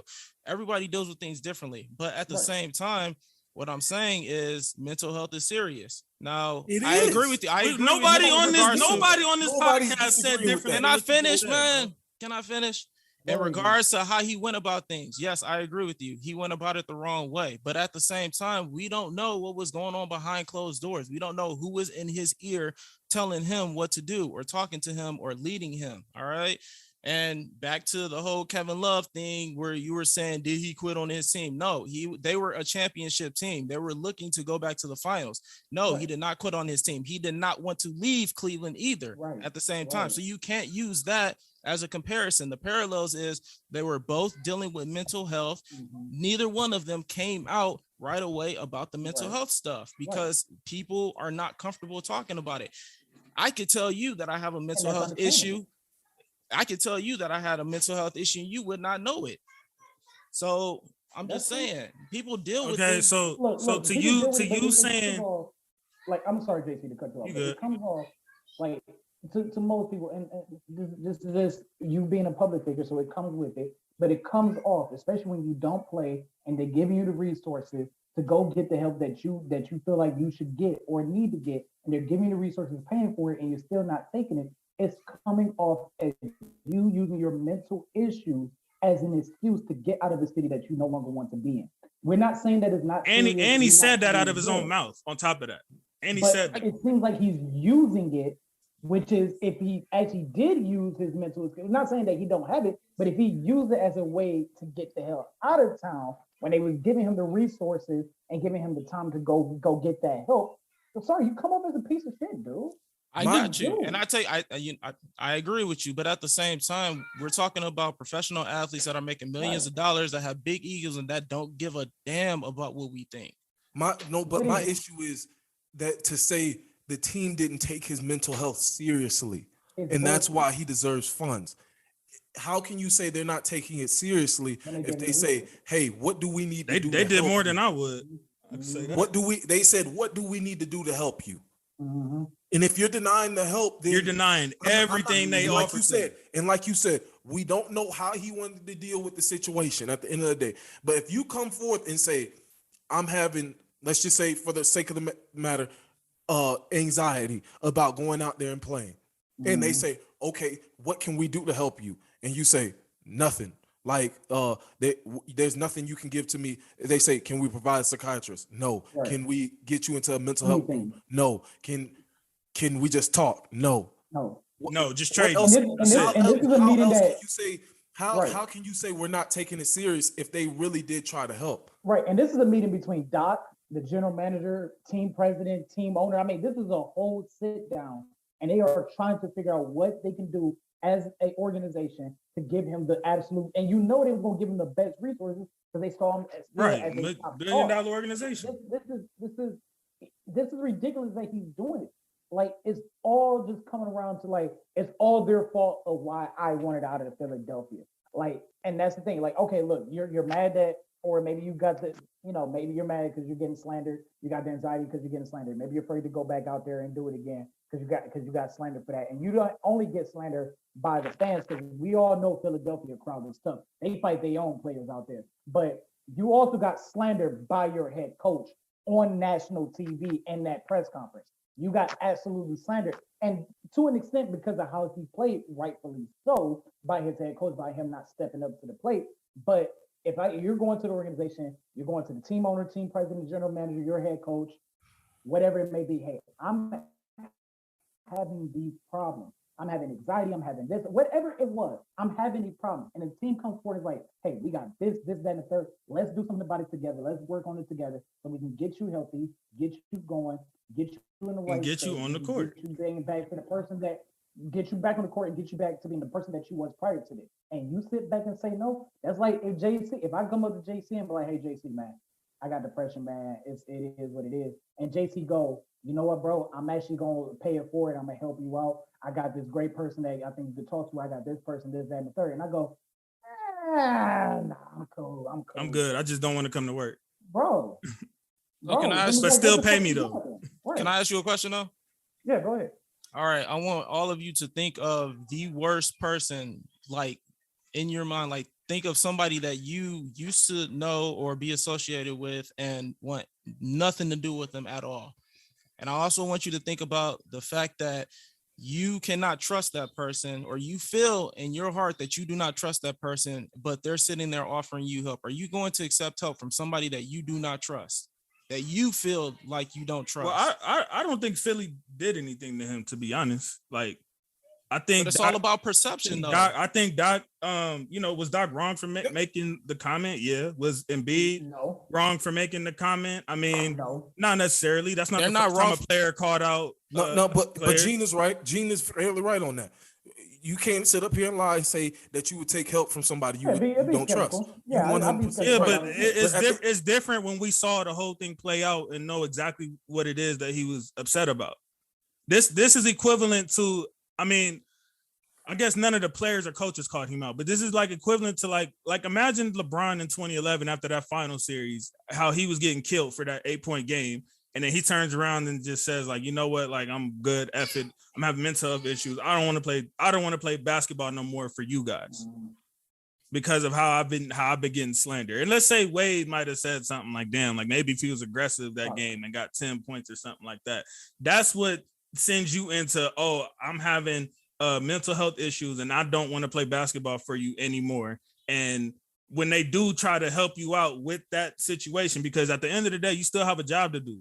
Eugene, you work at a mental health facility. If you tell them that you feel like you're having mental health issues and you come to them and tell them, I'm pretty sure you would have to have some sort of doctor's note or something to back up what you're saying for a certain amount of time before it is that you do still have an obligation to go to work and do your job at some point in time. You can't just bring that to them. And then when they say like, okay, well, we're going to help you. We're taking your doctor's note seriously and all that. And you can't just be like, oh, well, I don't want to come to work until you guys change this or until you guys change that, or I want to go to another facility or that, but I still want you to pay me until then. You can't do that. If it was a facility that I worked at that I didn't trust and didn't want to be there any longer, I would have been put in my 2 weeks notice. That's how easy it would have been. But that's not the point I was making. Under him, he's got what I'm saying is the example I just gave of what you would do with your job is about how your job would handle it, not how you would handle it. Because back to what Isaiah was saying about you and I guess what Ben Simmons is trying to say, oh, they didn't take my mental health seriously enough. And you saying you feel like we're not taking mental health seriously enough because we're going off of his actions and what he said of really just not wanting to play for Philly, but then wanting them to pay him on top of that before he gets out of there because he's seen what Harden just did, or he's seen, what these other players who've been forcing trades and they were still paid until they got out of there. And that's what the treatment he expected in Philly. And that was on those teams' discretions. Houston had the discretion to not pay Harden if he wasn't going to play. But Harden, at the end of the day, I can credit him for this. He still got on that floor and played, though. He still got out there and played, even though he didn't want to be there anymore. So you still have a job to do at the end of the day. And you can't try to hide and use that as a shield because, the mental health topic is a very delicate and sensitive topic right now. If anything, it should make you more mad at Simmons for trying to use that as his shield because they tried to provide you a resource. And if you're not taking the resources, then at that point, that's you. That's not anybody else not taking you seriously. It's you're not taking it seriously enough at that point. Because we're trying to help you with that. At the end of the day, you still have a job to do. And really what he was trying to do is, well, I'm just not playing. And that's not how it works. He's out of his mouth said, I don't want to play for you guys anymore. And it's not my job to get my trade value up. He didn't say nothing about no mental health stuff until that season started. That was what he did. I give a quick update real quick. End of the first quarter, Brooklyn's up 40-20. Ah, damn. just to lighten it up. Ah, damn. But yeah, it's I mean, like I said, we're not in that man's shoes, but that's just how it comes off at the end of the day. It's just like he's just using it as a way to get the hell out of Philadelphia. I mean, it is what it is. I mean, he's out of Philadelphia, but even now, he's not even playing for Brooklyn. Well, I'm behind Ruben. I'm behind Morey. I'm behind the Philly organization with that. And I hope that man don't get a red cent when it comes to that. If he really is having mental health issues, more power to him. I hope he gets it figured out. Whatever that situation is. If they didn't offer him resources, then the hell with Philly. They did ass wrong for doing that. If they didn't really offer they for sure for sure did. And once he wasn't, because they announced that they weren't going to find him going forward until he kept saying, no, I don't want to go there. No, I don't want to do that. No, I don't want to do. Okay, well, at this point, I mean, we have you're not taking advantage of the resources trying to help you with. So it's like, we have no choice. But you never answered my question though. Would you accept help from somebody you don't trust? But at the same time, hold on. At the same time, I'm quite sure he could have hired a psychiatrist on his own, and they would have been like very well taking the notes. The psychiatrist don't have to write what you came in there for. All he has to do is sign off and say he was here. Right. That's the doctor's note I was telling you about. That's the doctor's note. Okay, but there's also HIPAA laws. Like whether you go and see a psychiatrist or not, like that's not really going to be revealed publicly because unless you want it to be revealed publicly. So we don't know if he's talking to a psychiatrist. But Gene, let me ask you something. What did Philly do to betray Simmons' trust necessarily that you're saying they shouldn't trust him in that type of situation with providing him mental health resources? In my opinion, I don't have a problem with what Doc and what Joel Embiid did after losing that game. My issue is why did you do it right there, right then publicly? Why couldn't you have come to him in the locker room privately and talk to him about it? Like, I'm pretty sure they could have handled it different, but at the time it's the heat of the moment. But on top of that, Simmons ain't the only player that's ever happened to. Phil Jackson used to do that to his players as a tactic. Everybody's literally different, everybody's different. You complain about him being passive, but yes, mentally he is softer. He's more passive. He's not an aggressive person. And that goes to show he's not going to deal with the situation like that the same way Michael Jordan or Kobe Bryant would. We've seen Kobe Bryant call out plenty of people publicly, but not everybody's going to take it the same way. Everybody's different. That's why him and Smudge got into that fight.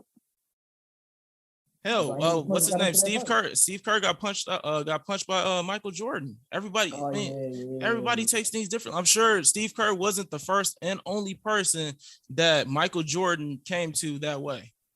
I'm not saying that it should be exposed that he was going to the psychiatrist, but what I'm saying is that he should have provided the team with a note to say, I am getting mental health help. Mm-hmm. And this whole situation could have been avoided. He would have been gotten his money. Bro, if Kyrie was able to take off games for no reason, personal and this, that, and they still paid him, what makes you think if Simmons came to them and said, hey, I'm not gonna tell you who, but I'm seeing somebody, you need some form of a doctor's note, bro. That's just how life goes. So some form of something that's saying, hey, I'm getting help for this. You're telling me that they wouldn't have allowed that? I'm not saying that that's not the case. I'm just saying that, and like I said earlier, I said I'm not saying that I don't agree, or I'm not saying that I agree with how he went about it, but at the same time, like, you do have to take into consideration, like, hey, he may actually be dealing with something. No, he may have not handled it the right way. Yes, he probably should have given them a doctor's note. At the same time, I don't know what went on behind closed doors with that situation. So when it comes to mental health, I don't try to judge the situation. I don't try to put myself into it. So because it's a serious thing, it's something that we're finally actually, paying attention to. It's something that like growing up, you got your uncle or your cousin that's over here acting all weird, and it's, people just kind of like discredit it. Oh, that's just your cousin. Don't worry about him. He'll be fine tomorrow. Just stuff like that. So nowadays we're actually paying attention to it. So, and just because we have media outlets and media resources where stories come out, don't mean that everything that comes out is true. It could be Philadelphia just trying to defend themselves, trying to make themselves look good. We see it all the time. And that's why I said if they did not actually take this junk serious, if they did not actually give the resources or accept that his doctor note or whatever, then to hell with Philadelphia. And he deserves every dollar that he was owed, 100%, without question. Oh, the real truth gonna come out. Through this lawsuit, we're gonna see. We're gonna see. For sure. Can I make some predictions though? What happened? I know who the Lakers' next head coach gonna be. Oh no, Mark Jackson. I know who it's gonna be. Mm-hmm. And you want to know why it's gonna be Mark Jackson? You want to know why it's gonna be Mark Jackson? Because LeBron is because Mark Jackson signed with Clutch Sports. Come on. Oh, I didn't know that. Yeah. So, this is pretty much a foregone. So if Mark Jackson isn't hired, are you gonna finally get away with this? Get away from that conspiracy that LeBron controls our organization? Oh no, because then there's gonna be Fizdale, which LeBron also wants there too. Now both of them don't get hired, then. But this is why I say this. And I'm just to lighten up the mood for a little bit, okay? Mm-hmm. Like, the reason why I say this is because, like, one, let's be real here. Like, the Lakers organization, and I'm not shitting on the Lakers organization because I respect. You're not spitting on the Lakers organization. You said FLA. You said FLA, F Los Angeles. I don't like that. Did you not just say that last? He said FUSC. Okay, so I don't want to hear that spit. But hold on, this is what I'm saying. Like, as an organization, high class organization, 17 NBA championship rings, they deserve the absolute respect, the best. They've had the best players in league history, hands down. It's the fucking Lakers. You know what I'm saying? And the thing about the Lakers is they're great at marketing, like to celebrities, to fans, to TV, all of that shit. They're excellent at marketing. You can market off of LeBron James, and if you piss off LeBron James, LeBron's just gonna leave and try to come back to Cleveland. That's why he left Miami. But hold on, if we're going based off of reports and stuff, LeBron just said he'll be more hands off this offseason. Hey, he said that when he said more hands off. When was he hands on? Like, he don't knock it off. He's always hands on. Man, he don't knock it off. He said he was going to be hands off when he got back to Cleveland. That was straight up bullshit. Okay, like, come on. I don't believe the GM is not going to be hands off. He's going to hold on. Hey. What did I tell you? He said, fire Vogul, right? He already got Vogul fired. He said, Isaiah, on some real spit, bro. Like, no jokes. You want to know where I stand right now with the Lakers? What's up? I feel like trade everybody and start totally from scratch. And I say everybody, I mean everybody. The only person I might even kind of entertain keeping as some type of cornerstone is maybe AD, and that's maybe. No, but other than that, I'd rather just start from completely from scratch at this point. Well, we traded all these picks. LeBron is probably a few years removed from retiring, whatever, after he passes Kareem and all that good spit. Like, just start from scratch. Let's get it going. I feel like we got our championship for the 20s already. We get at least one or finals appearance every decade. And by the time the next decade comes, I'm pretty sure we'll be in contention again. Within some years, we always have some crazy trade or some crazy free agent who's just like, you know what, I just want to go to LA and add to that great Laker history. It happens at least once every 5-6 years. If I was a Lakers fan, and understand, if I was a Lakers fan, I'd be highly pissed the fuck off. Like I really would. About what? Because what has LeBron done for your organization? Won a championship. Okay. And if y'all gonna accept just one championship when Magic and Kobe brought y'all 5 and Shaq brought y'all 3, that's bullshit. Because y'all. I'm gonna tell you why. I'm gonna tell you why. Because there's teams who haven't even made playoffs in the last 15, 16 years. That would just come off as a spoiled LA brat for me to sit here and be mad. Y'all the Lakers. You guys are the Lakers. Okay. Y'all supposed to be spoiled. You guys are the Lakers. Cleveland, bro. We talking about the Lakers. Y'all supposed to be spoiled. Y'all supposed to demand LeBron come in and get. He's been here for 4 years. He's been there for 4 years. But you know what? Y'all supposed to take 3. Let me tell you why. Maybe I didn't take it. Maybe why I didn't take it too bad. Because honestly, I didn't think. To be honest, I didn't even know if LeBron was going to bring us one. I didn't know if LeBron was even going to bring us one to begin with. So I felt like he was just assuming. I felt like at the age he was at, the year he was at, it's only a matter of time before he declines or has like that last minute freak injury that most players do. I didn't think he would still be playing like this throughout all this time and still getting these type of numbers. So to me, I didn't think it was like, I knew it was possible, but I didn't think how much of a reality it was that we would even get one with him. I thought we were going to have to wait. And even if he didn't get one, it would be worse because we got to wait until, years go by and we finally start getting picks after we traded away our young talent and all that. So I think maybe I'm a little satisfied because it's like, damn, like I didn't even really expect us to get one, to be real. I think it's Stockholm Syndrome for 2 reasons for y'all. One, you got to realize the Lakers have had, out of the last 9 seasons, they've had 7 losing seasons. That's not Los Angeles Lakers for one. Okay. 2, actually, I really got 3. 2, y'all got to sit there and watch y'all other teams that y'all share the same building with become the team of LA in the last 10 years. They're not the team of LA, but continue. They really have become the team of LA. What ring did they win? Right, exactly. They're putting selfies over our banners, bro. Like, stop it, bro. That's not the team of LA, but continue. I'm not saying like historically, but I'm talking about the last 10 years. Like even the last 10 years, they haven't been better than us. Did they win? Okay, y'all got that little Mickey Mouse championship ring, but outside of that, even before that, wait, hold on. Even before that, they had a few. They had Lob City years, number 3. But some of those years, the Lakers still had a better record than them. People forget that. So they didn't just take over LA.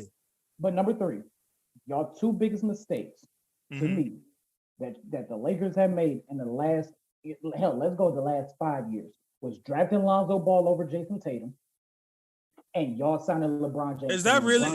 See.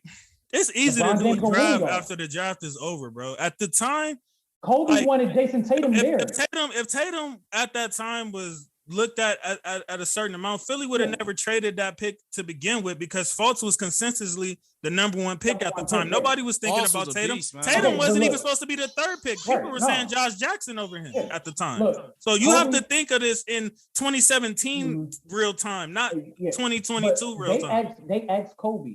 Because they were trying to get Kobe to be a consultant, for the team and stuff like that. Because they appreciated Kobe that much. They asked Kobe, "Hey, yo, who should we really go get?" And Kobe was like, "Yo, if y'all get that Lonzo Ball kid, he not there yet. Y'all need to go get Jason Tatum. He right there right now." And the only reason why they signed Lonzo Ball was because of LeVar Ball marketing the holy hell out of his sons so much, where it wasn't even Pelinka's decision. It was Magic and Penny. Lonzo wasn't hooping in college. Yeah, Lonzo's not a bad player. No, I'm not saying Lonzo a bad player, but like even Kobe knew like Jason Tatum was that motherfucker.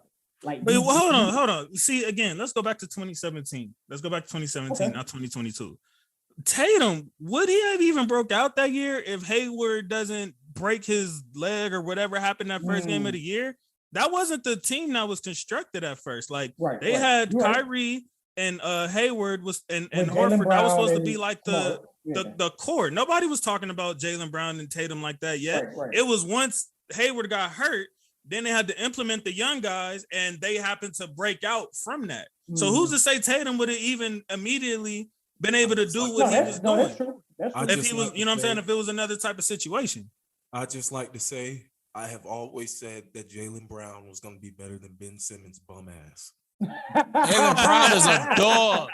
Jaylen Brown is a dog. Oh, okay. I thought you said something else. Love Jaylen Jaylen Brown is a dog. Love Jaylen Brown. When I was in high school, Jaylen Brown reminds me of an old school motherfucker. You know, just grabs to the ball and everything. Just plays hard 24/7. I love Jaylen Brown. Back in my hooping days when I was in high school, his coach actually came down to Jacksonville and worked out our high school team.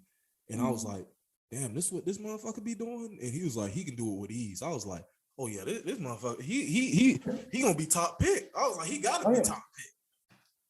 Yeah, Brown surprised me with how good he got even later on. Like the first year you can kind of tell, but once like time went on, like I started having conversations with myself, like, damn, is he over Tatum? Like, you know, will he in the long haul be better than Tatum? And I don't think that. I think that verdict is still out there. Like, you know, Brown is really effing good, man. Like, I don't know what he can do. I still got Tatum. But think about where your organization might be if they would have drafted Tatum and would have not signed LeBron. I think y'all be in a better position. It would depend. I mean, who was there still there? D'Angelo Russell? Was he still there at the time? So that would have been the point. Tatum. I mean, you had Julius Randle. You still had Ingram. But again, I hate doing stuff like that because it's easy to do a draft after the draft. You know what I'm saying? Yeah. But it's just like, if we're gonna do that, get paid like that. I'm saying if we're gonna do that, Tatum wouldn't even have been around at the number 2 pick. You'd probably went number 1. Right, easily. So it's like, you know, and nobody was talking about Tatum as number 1. Nobody was even talking about him being over Josh Jackson. Like Boston surprised people that they were they traded down. Boston traded down, and people were surprised that they took Tatum after they traded down. That's where we were at that time. Yeah. Like nobody had that in their mind that was like Fultz was consensusly number 1. Nobody would even have the conversation with you. Like he was consensusly number 1 for whatever reason, because I saw him play in college in person. I don't know what that was about, but for whatever reason, he was consensusly number 1. They were comparing him to Wade before he came in. So it was, I didn't know what they were talking about. I saw him play my cousin in person. Go back and watch that full season because that boy was hooping. I didn't say he wasn't, but Wade, his play style. Nobody said he was going to turn out to be even the play style. Even the play style. Like I didn't, like I said, I seen him in person. And how many wins did Washington get when he was there? They wasn't winning. Name another draftee that was on Washington. Don't ask me that. I don't watch college like that. Okay. I said I saw him that year. And I'm going off of that. He was playing in a real tough conference in the Pac-12. Scoring update, 44-31. Brooklyn Cavaliers have held Brooklyn to just 4 points in the second quarter. All right, what's our next topic? Hey, this right here. Hey, hold on. This is our next topic. Oh, okay. So I can hold on. Y'all see that AFC West? Y'all see that AFC West? Hold on. What AFC West say? What AFC West say? Look. Hold on. I just want to back up Isaiah. I agree with you on Markelle Fultz. Had he not injured his shoulder, I think that the shoulder injury basically changed the outcome of his career. Yeah, he completely forgot how to play basketball. Like that shit was wild. Like from one moment he goes to being the best player in college to damn, he don't even look like he know how to shoot at all. Like it was just weird. Yeah.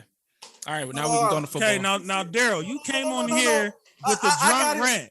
Daryl came on here with the drunk rant. Look where they got the Raiders ranked. Look where they got them ranked in Vegas. Look where they got. This is how many wins they supposed to get.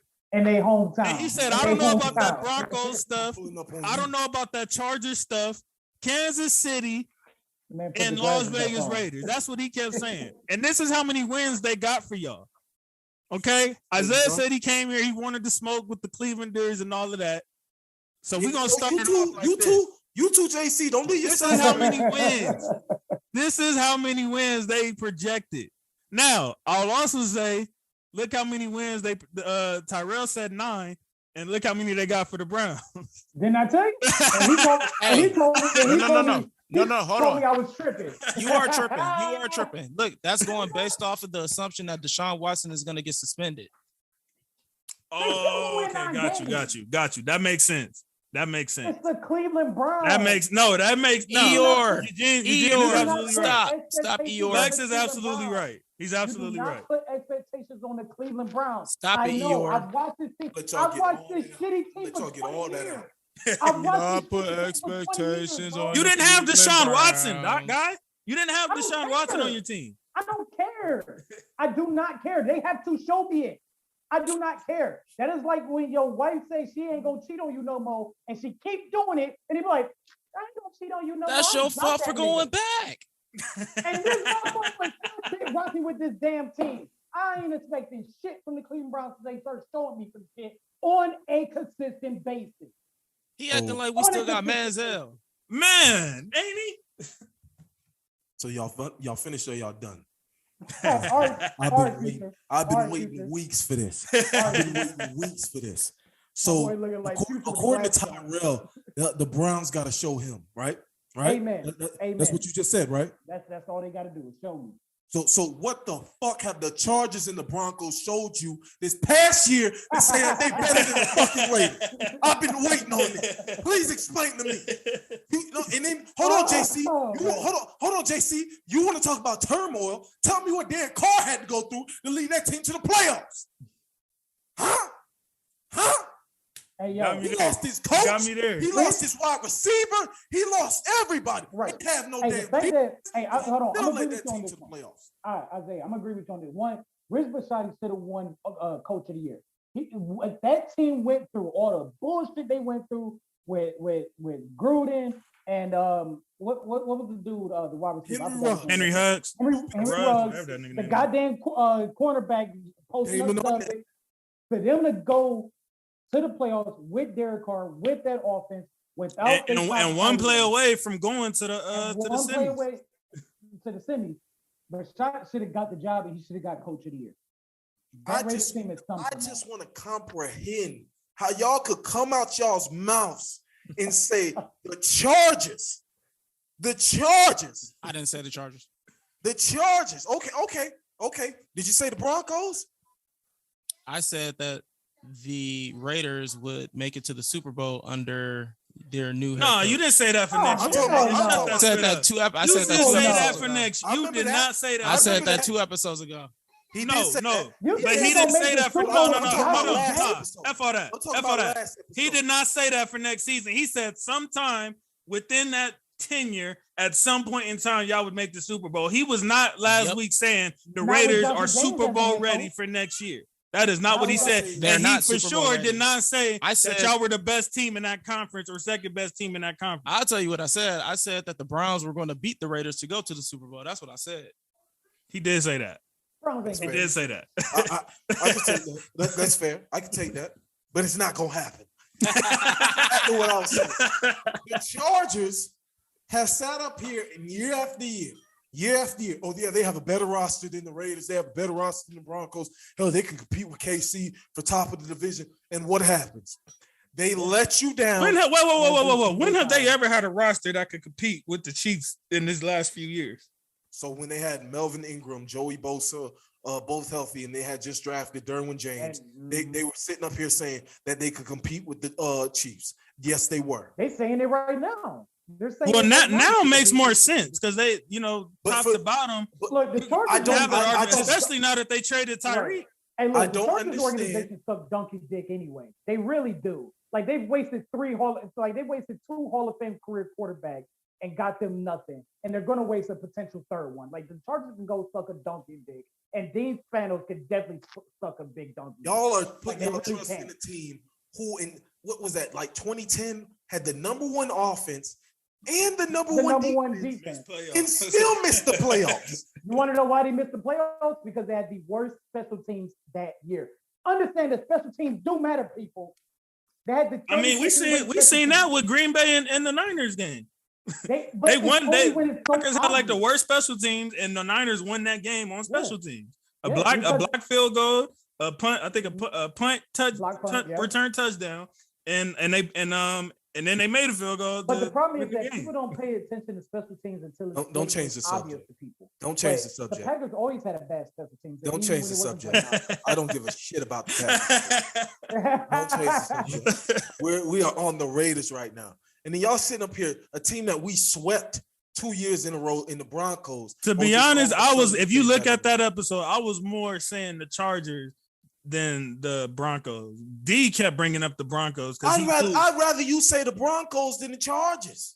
How is that? On paper, the Chargers are better than y'all. On paper, right now. On paper. They were better than us on paper last year. And what happened? You remember Derek Carr? Yes, sir. Hey, we went to that was Brandon Staley. That was Brandon Staley who called that timeout on some stupid ass shit. They was gonna let him tie and get in. They was gonna let him tie and get in. Hey, you actually, I mean, yeah, but the Raiders should be thankful for that because you would have had to play the Chiefs instead of the Bengals. So look, if we would have lost, we wouldn't have made the playoffs at all. I said this. No, if y'all would have tied, if y'all would have, they would have took the tie. Y'all would have played the Chiefs. I said this about Denver. I said Denver was one quarterback and a competent coach away from being contender.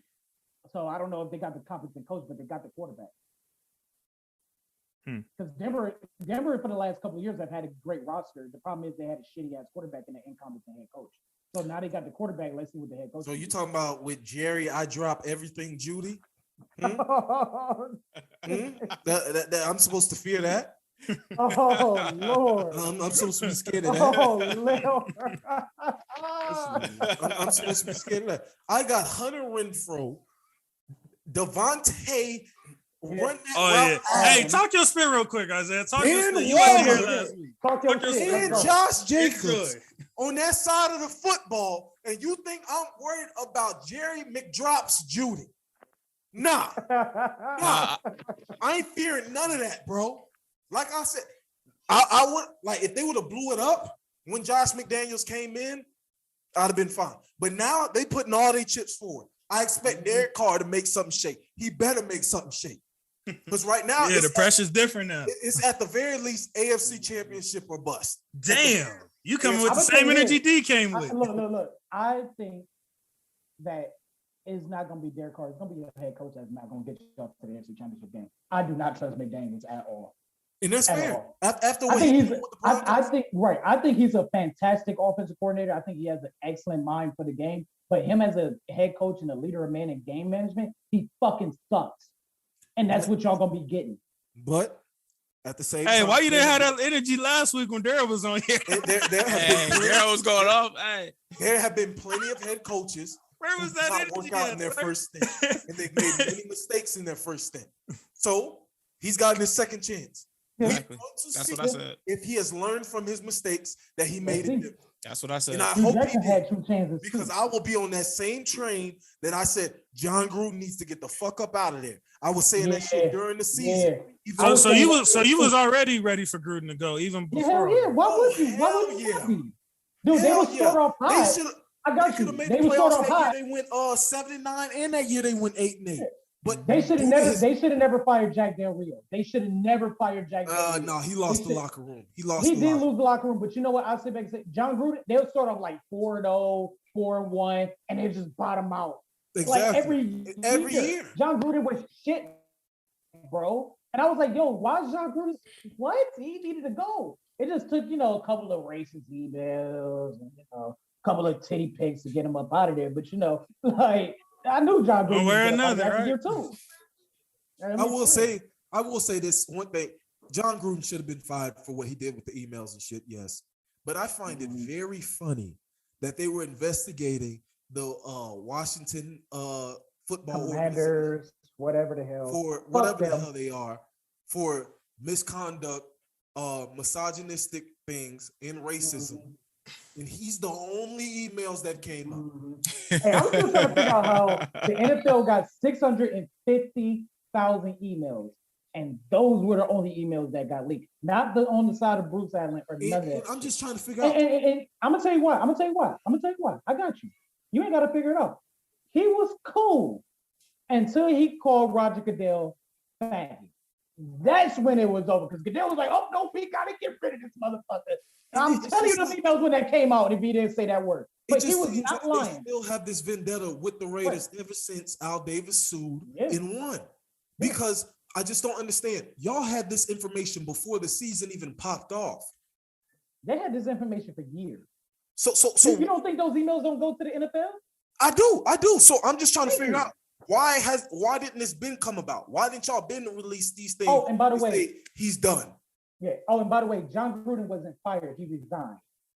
Yeah, that is right. Yeah, he did. Hey man, I don't want to hear that shit. He pulled the Dan Tony. I'm gonna quit. I'm gonna quit before you fire me. That's what he did. No. Look, I'm gonna show you an example. He pulled the famous Dan Tony move. I'm gonna show you an example of fire and quitting. Look, this is an old cupcake record. That's you getting fired. They tell you get your shit and get out. When you resign, this is what they do. Okay, let me pack this shit up real quick. Hold on. That don't go in that box over there. Put the snow globe in that box. Don't throw my shit out. Hold on. Let me resign first. Like when you get fired, they throw your shit out. They say, get the fuck out of here. When you resign, they're like, okay, you can neatly pack yourself up in 48 hours. He resigned. Like, it's a big difference. We resign from a job. You put your 2 weeks in. When you get fired, they tell you. Hey, man, nobody says Dan Tony quit this team. Dan Tony quit that team. Or Dan Tony quit like they always say he got fired because they know good and damn well if he didn't quit right when he did, probably in the next 10 minutes, he was about to get fired. This is true. That's all that's what it is. This is fair. So he got fired, bro. Yeah, and when they fired Vogul,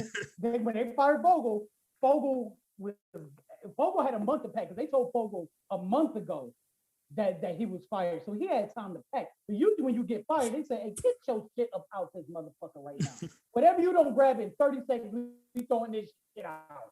And we gonna sell it on the yard. Come on. John Gruden was like this with the pens. He was like this. He was like this with the pens. Hold on. I'm going to take these pens and I'm going to neatly put them in this cup. And I'm going to go put it over here. Hey, am I the only one that was shocked by that Tyreek Hill trade? Yeah, I was shocked. I didn't see that happening at all. I wasn't too shocked because I said shit came out of nowhere. No, I said it wasn't even like brewing. Nobody was even like talking about that being a possibility. And it's like after that happened, now we looking at every elite receiver like, okay, is y'all all right? Is your situation all right? Yeah.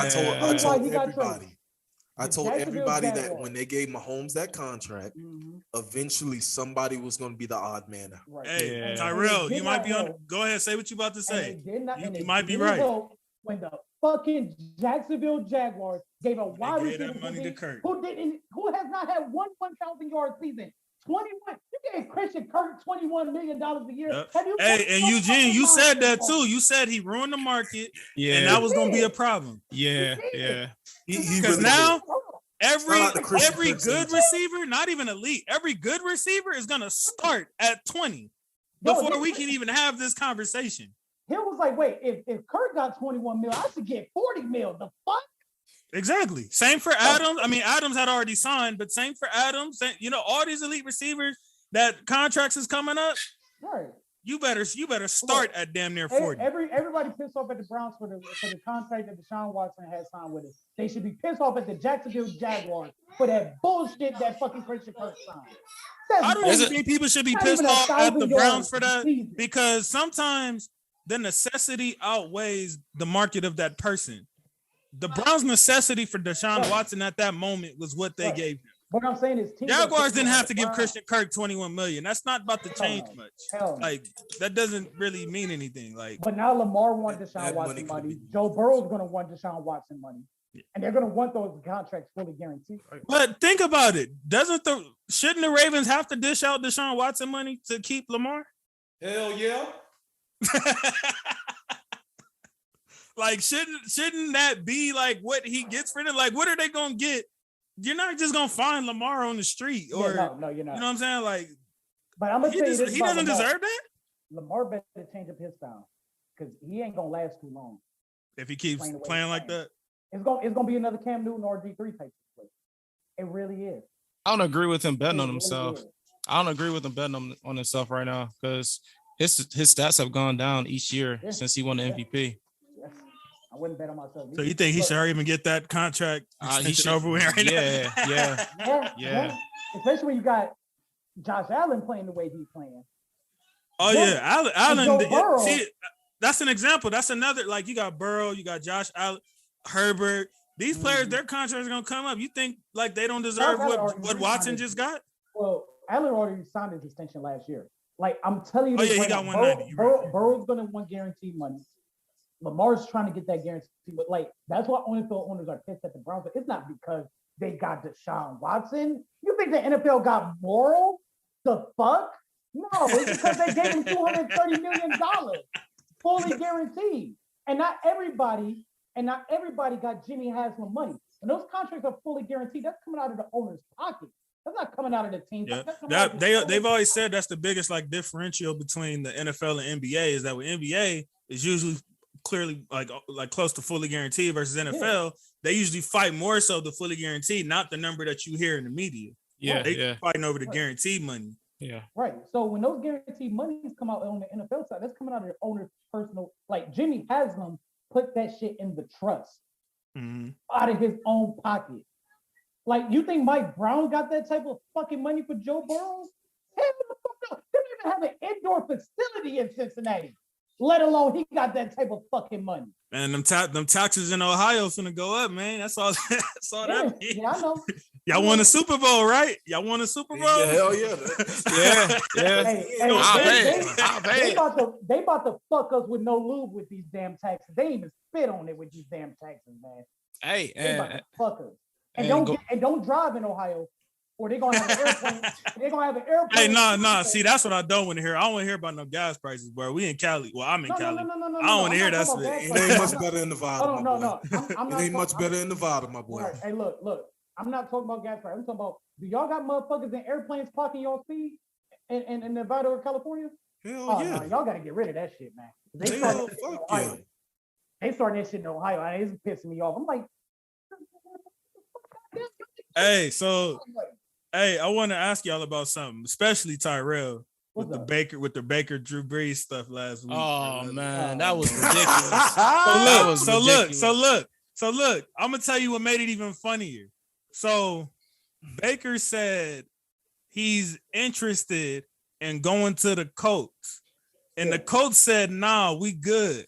We gonna sign somebody. And this is the guy that this dude was saying he could have a Brees trajectory at some point. Hold on. The Colts said, no, we good. We gonna take, what is he, 35, 36? How old is 37. he? 37-year-old Matt Ryan. Right.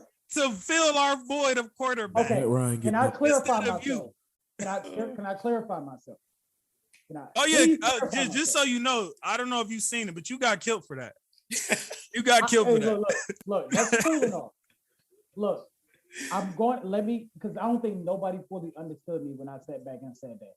I am not saying that Baker going to turn around and have a Drew Brees type fucking career where he's going to throw all these stats and do all this shit for another city or something like that.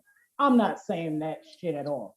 But what I'm saying is, let's exclude 2022, right, with Drew Brees, right? And let's go all the way back to 2005. And how was Drew Brees perceived in the NFL? A guy with a lot of potentially, but that shoulder fucked up.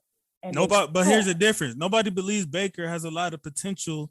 There's still some. Everybody I've asked on this show, are you sold on Baker? Do you believe in Baker? Every single solitary person said no. And I'm one of those. Every last one. And I'm one of those people too. Fuck no, I'm not sold on Baker.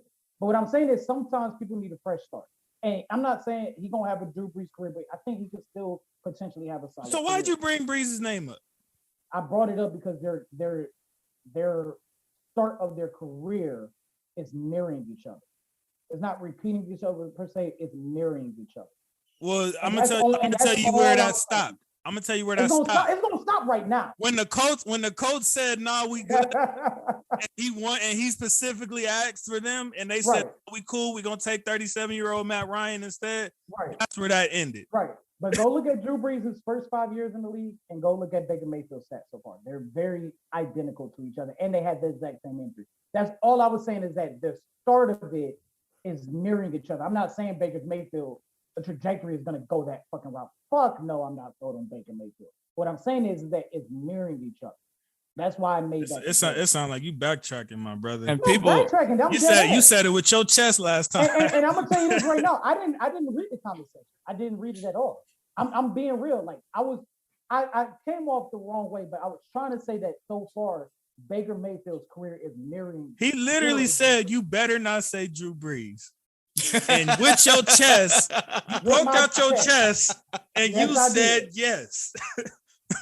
Yeah, because they are mirroring each other. Like, just look at Drew Brees' situation before he went to New Orleans. Hold on. It's the exact same way. And the Chargers organization made a trade for a quarterback just like the Cleveland Browns did. They're mirroring each other right now.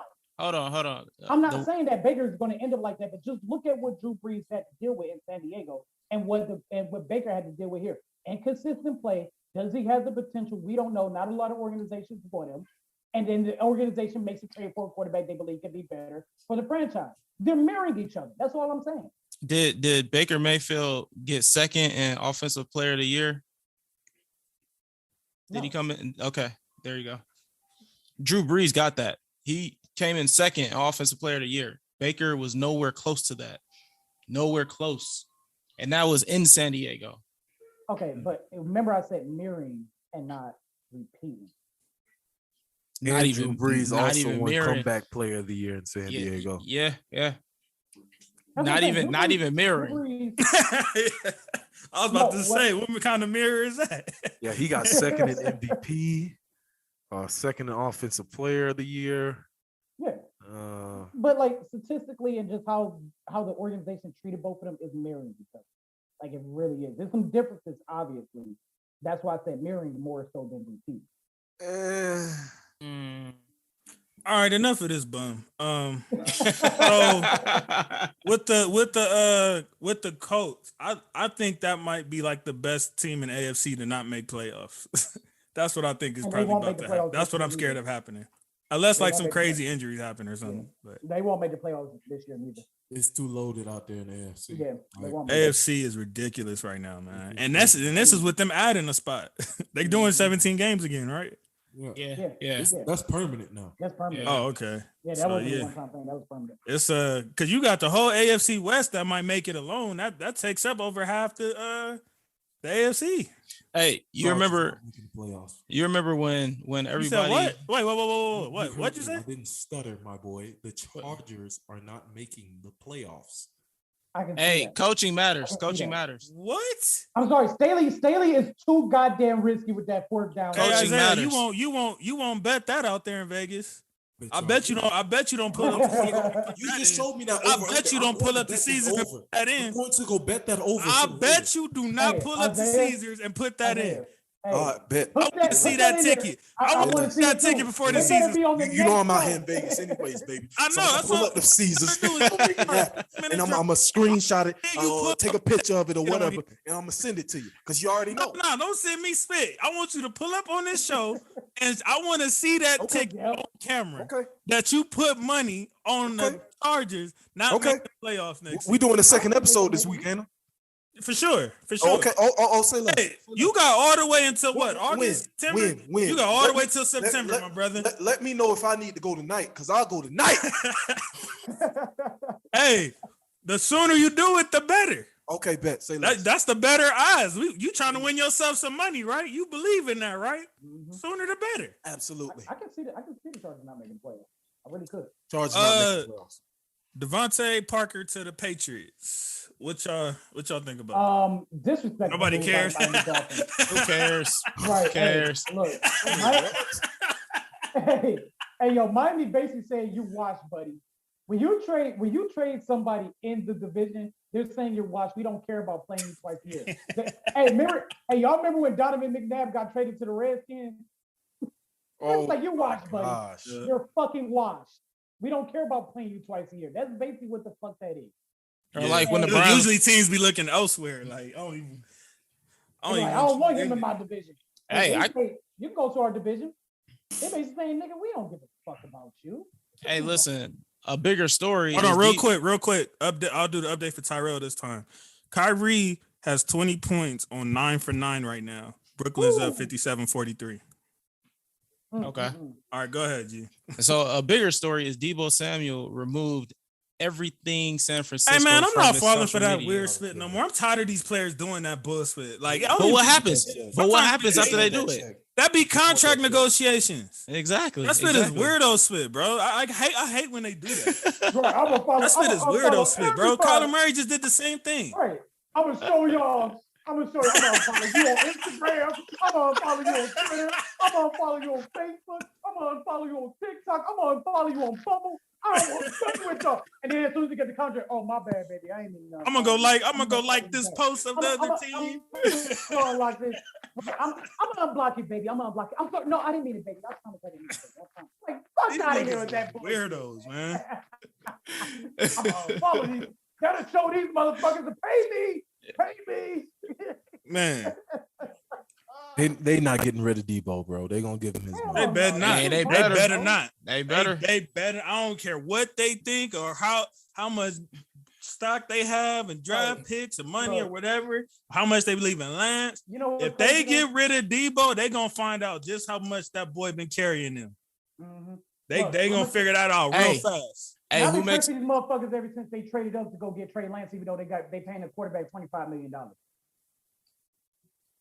$25 million ain't that expensive no more.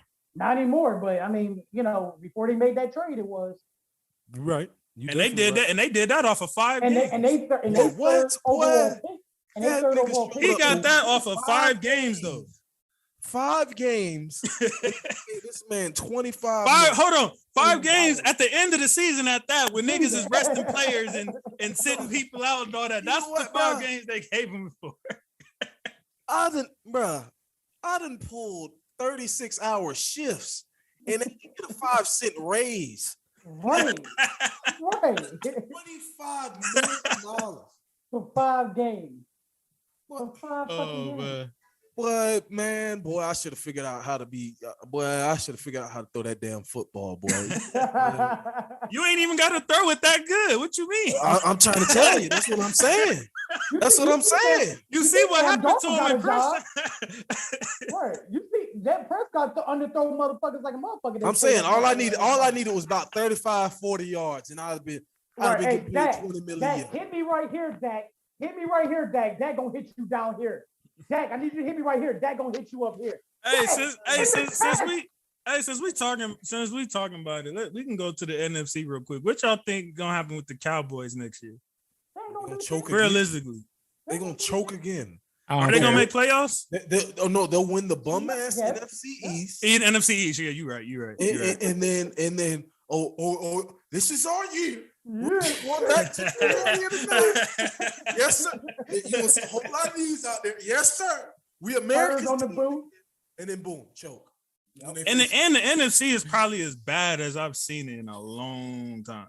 Yeah. NFC done became the West. Like they literally just talking about my Rams and Bucks, and that's it. Because that's all that matters. The Packers ain't gonna do shit. The Packers ain't gonna do shit. Like they're gonna get carried by Aaron Rodgers, and everybody gonna blow Aaron Rodgers off for another MVP that he don't fucking deserve.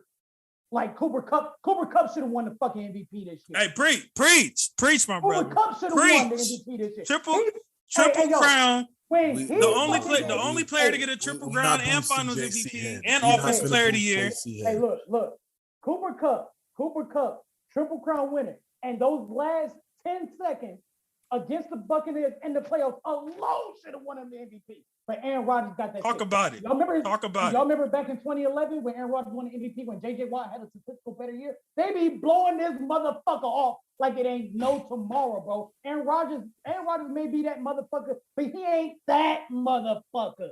Like, come on now. Come on now. He a motherfucker. You know what I'm saying? But hey, and we're gonna see how much of a motherfucker he is without Adams next year. Yeah. We're gonna see that. Lazard. He got Lazard. He got Mercedes. Lazard, Cobb. Is Marcus even still there? I think Marcus even left. I think Mercedes Lewis is still there. He's playing in his 2800th year, bro. Like, Randall Cobb playing in his 100th year. Like, who the fuck he got? Their defense is trash. Hey, no, hold on, because I just got to say something to Packers fans who now hate Davante Adams, talking about some, you've seen what happened to Packers receivers that have gone on to other teams and shit. Like any of them have been as good as Davante has been. Right. Talking about some motherfucker brought up James Jones. Who else? Greg Jennings. Jordy Nelson when he was Nelson. on his Nelson was nice though. Nelson was nice, but he was on his last leg. Okay. Hey yo, that should have got Gruden fired alone because remember Jordy was there when Gruden first year, and Jordy was like, I gotta get the fuck up out of here. This shit, I can't do this. Like, and everybody talk about Greg Jennings. Donald Driver never left, so we never really know about Donald Driver. And I think he's highly underrated, but it's like, dude, it's just none of them were as good as Davante is now. Can I say this about the Packers organization real quick? Can I just say this? For an organization that talks about how great they fucking are, and they're just as bad as Cowboys fans, but they're a little bit more quieter because of the smaller market. But they talk about how great their organization is. Everybody blows them off. You have back-to-back Hall of Fame quarterbacks. You only got 2 Super Bowls to show for it. Shut the fuck up about how great the organization is. Yes, the Browns fucking. I mean, I can say this. At least they won this millennium. At least they have won this millennium. Oof. I will give them that. I know that. I will give them that because love my dad to death. Appreciate him for all he's done for me. But gosh, the Cowboys fucking suck. Give it up. Give it up. Right. Hey, so I'm happy y'all brought up the fact that Davante Adams not on the Packers anymore. So I just want to throw something out there real quick. So since Adams has been drafted by the Packers, games that he has not played in, Aaron Rodgers' numbers, he's thrown for 4,000 yards. He's thrown for 4,000 yards, 38 touchdowns, and 2 interceptions. Games that Davante Adams has not played in overall. That's 3 games, right? No, that's not 3. No, that's not 3. But you're saying prior to Adams being okay, you're including that too. How many playoff games has he won? Who? The Packers? No, Aaron Rodgers without Adams. Oh shit! Hell if I know. I don't pay attention to that. All right, let's talk about the champs, them guys. Let's talk about them. Reload. Hey, quick question. Welcome, Big Bobby. Big Bobby. Who's gonna get the bigger contract, Cooper Kupp or Deebo Samuel? Kupp. That's tough. I ain't even gonna lie. That's tough. I don't know because how much they need him. How much they need Deebo. Because if the Niners are smart, they would write that boy a blank check. Because you can make the argument Cooper Kupp won the Triple Crown, but you could also make the argument that Deebo does more because he has to do more for that team. He literally had to be their best receiver and best running back last year. Right, and Deebo's 2 years younger too. Yeah. So he got Cooper Kupp, that boy though. Cooper Kupp is Kupp for sure is gonna break the bank. Hey, thank you, Christian Kirk, because you know what I'm saying, you're gonna get my guy some marbles. But yeah, as far as that specifically, man, I don't know. That's tough. That's tough. If the Niners is smart, it probably should be Deebo because of how much of the necessity is versus Kupp probably is gonna want to, have more of a pay cut to keep the Rams more competitive because and that's not to say Kupp isn't just as needed, but the Niners would literally probably be like lottery bound type shit if it wasn't for Deebo. So I think it's gonna be a lot. He got to deal with Kupp's been dealing with golf, so I guess that's similar, but Deebo's still dealing with Guapolo. So but again, welcome, Bobby. I'm excited, man. Yeah, Kupp is not. And then all we got to do is get through this NFC, man, and then whoever we got to see on the other side, that's when the games begin. So I know the Bucks can't see us. Brady ain't beat us not one time. Right. I don't want to say that with my chest too much because Brady, it's still Brady. But that's what I thought. Right. Talking about. Look, so we did sneak out of that last one. Exactly. That motherfucker almost had to come back. Hey, I think that's why he came back because he was like, he was like, I ain't going down like too that. much shit over there in LA. Right. Hey, look, they run his mouth. If y'all didn't have Cooper Kupp, y'all wouldn't have won that game. And Cooper Kupp put the whole. Hold up, let's credit Stafford's dots too. He had two No, of them. I'm not discrediting that. Yeah, but I'm Cooper just Kupp saying. dropped I on think it was a the combination. And then what happened in the Super Bowl? That motherfucker almost lost y'all the Super Bowl. It was Cooper Kupp. Let's be serious. For sure. Let's do it. Yeah. For sure. I don't mind the Kupp praise. Whenever that boy get in trouble. No, you know what? No, y'all know why he doing doing this? Because we documented the entire 2021, 2022 playoffs. Every single episode we had, I don't see the trust in Stafford. I don't see the trust in Stafford. The next week, I still don't see the trust in Stafford. I don't see the trust in Stafford. And I was all the way up until the Super Bowl. I was hoping Joe Shiesty got it done just so I could talk. He almost did. He was. If they would have just gave him one offensive lineman, God. Right. Hey, they just got somebody, didn't they? They got three. A whole squad. Yeah, they did. They did what locked they're up supposed to inside do. and they outside. They getting him an offensive line this offseason. So And no they excuses still- now, right? They still about to miss the playoffs. Look, Cooper Kupp's not a free agent until 2024. So he's going to be 31 at that point, 31, 32 at that point. Do you think he still gets a big contract with his age like that? Yeah, because look at all the 30-year-olds now that's getting big contracts. Yeah. So Davante got one. Davante Brady, 40-some years old, still getting big contracts. Yeah, but we're talking quarterback versus wide receiver and running back here. Wide receiver is the Wide receiver and running back is not the same type of punishment, bro. You cannot do that. Wide receiver is the second most. You know they don't like paying running backs position anyway, even on their in the first league. contract. Yeah. Actually, GMs are paying quarterbacks the most, and they're paying wide receivers the second most in the league. Yeah. Yeah, Cup gonna be all right. We'll see. AD still refuses to come out and say if he's retiring or not. I don't know why he's doing this. But if he doesn't retire this year, it's probably I don't know. I think it's a strong possibility he probably retires next year. I thought he said he was coming back.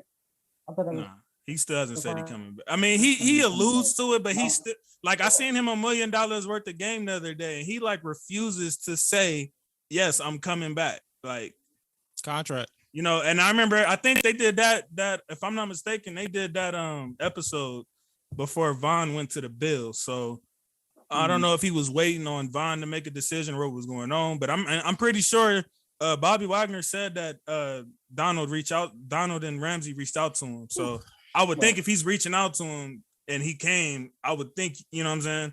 Yeah. Going forward, it's like, okay, I'm not gonna tell you to come here and then leave you. But I am stunned. I'm still stunned that Von Miller got that contract. Yeah, that was. I'm still. I mean, he's gonna be. You know, but when you win a championship, ain't that what happened? A bunch of other teams start. Yeah, yo, the younger in their prime players. I'm not saying that Vaughn is completely past his prime in a sense. He ain't that motherfucker. But no he's like not. Flex gave him what? He said 2 more years, right? Playing the Panthers. You say what?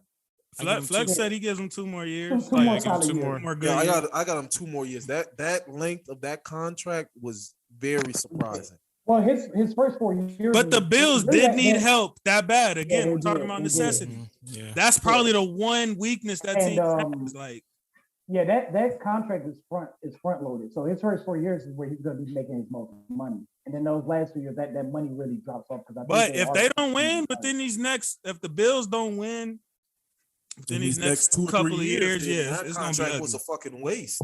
Mm-hmm. Yep. And Vaughn might be that missing piece. They probably looking at it like, you never know. They probably looking at it like, damn, like we lost to the Chiefs by one of the craziest finishes ever. They probably feel like the Bengals wouldn't have beat them. So they're thinking like, we probably could have won a Super Bowl right now. So maybe they're going all in of like, we're in win now mode. So we're not really worried about the future. We have a chance to win right now.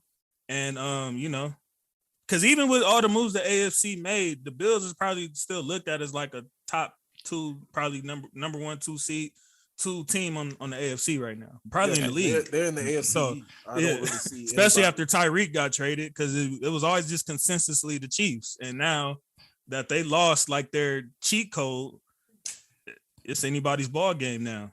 They're gonna come in. How much better does that make the Dolphins, by the way? Do y'all think? With Tua Not very.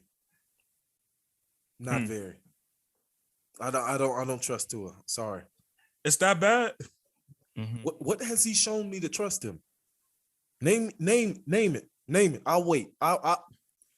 Would you take Baker over him?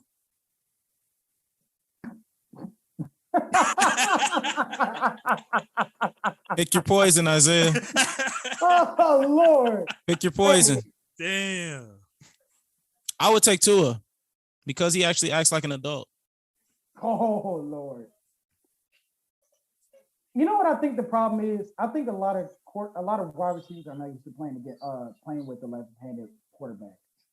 Like I think Tua is like one of like three. No, it's not that. He won't throw the ball past 10 yards. Oh, And you got somebody like Tyreek. So Tyreek gonna be out there all by himself every play. Tua's gonna throw it deep. I give them credit He's going though. to show me. He's going to have to show me. Ever since that hip injury at Alabama, it seems like he's been scared to throw the ball deep. Because I think Miami's probably waiting for like a disgruntled QB to be unhappy or something too.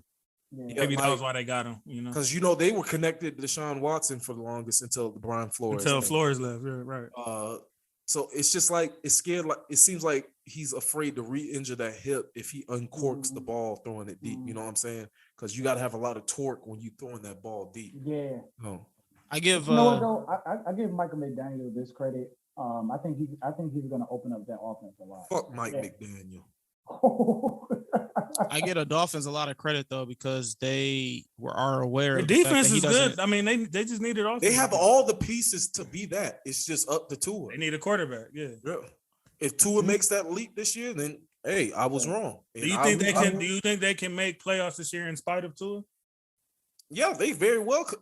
But at the same time, they're going to need Tua to not lose them games at the end of the day. You know what this reminds me of? It reminds me of like the whole Tennessee thing minus the elite running back. They got the elite wide receivers. Like Tennessee is great all the way around until you got to rely on Tannehill to win you the game. It's the same. It's looking like it's going to be the same way with Miami. But Dolphins defense is still miles better than the Tennessee's defense. Yeah, but Tennessee's defense is better coach. It really is. Well, yeah. Go ahead, Eugene. I think that's. Oh, he has something there. Eugene was saying something. Yeah, I give Miami credit because they're aware of the fact that he's afraid to throw the ball deep, so they surrounded him with speedy wide receivers, or guys that can create after the catch. And they signed a couple solid backs this year. I think they got Mustard and somebody else. I forgot. Mm-hmm. But it just seems like he thinks like it's gonna be like how it was in college. Oh, I throw a quick slant and they'll bust it for 80 yards. Like that don't happen too often in the NFL, even if you got Tyreek or Jalen Waddle. Like, yeah, they got a lot of speed, but eventually he is going to have to throw that ball deep. Right. All right, so we'll as far as football, we'll end it with the new overtime rules. They approved it. They approved the Eagles and Colts idea of just I hate it. Everybody touch the ball. I'm with you, Tyrell. Both teams get a chance to touch the ball. I'm intrigued. I'm intrigued. I had like Tennessee's better. It's borderline disgusting, to be honest, because that means all y'all got to do is cry about something. And honestly, it's not even like you crying because it's like something that's legitimately a problem. It's people that are mad that a certain team won. So like, what kind of precedent does that set? Everybody wanted the Bills to go to the Super Bowl. You know what I'm saying? That's what right now what people are upset about. Just like when it happened with Brady and Mahomes, people just wanted to see Brady get knocked off. And the crying intensified at that time. My thing is, so you give this team the ball, they score. The other team gets the ball and they score. So we're right back to square one, right?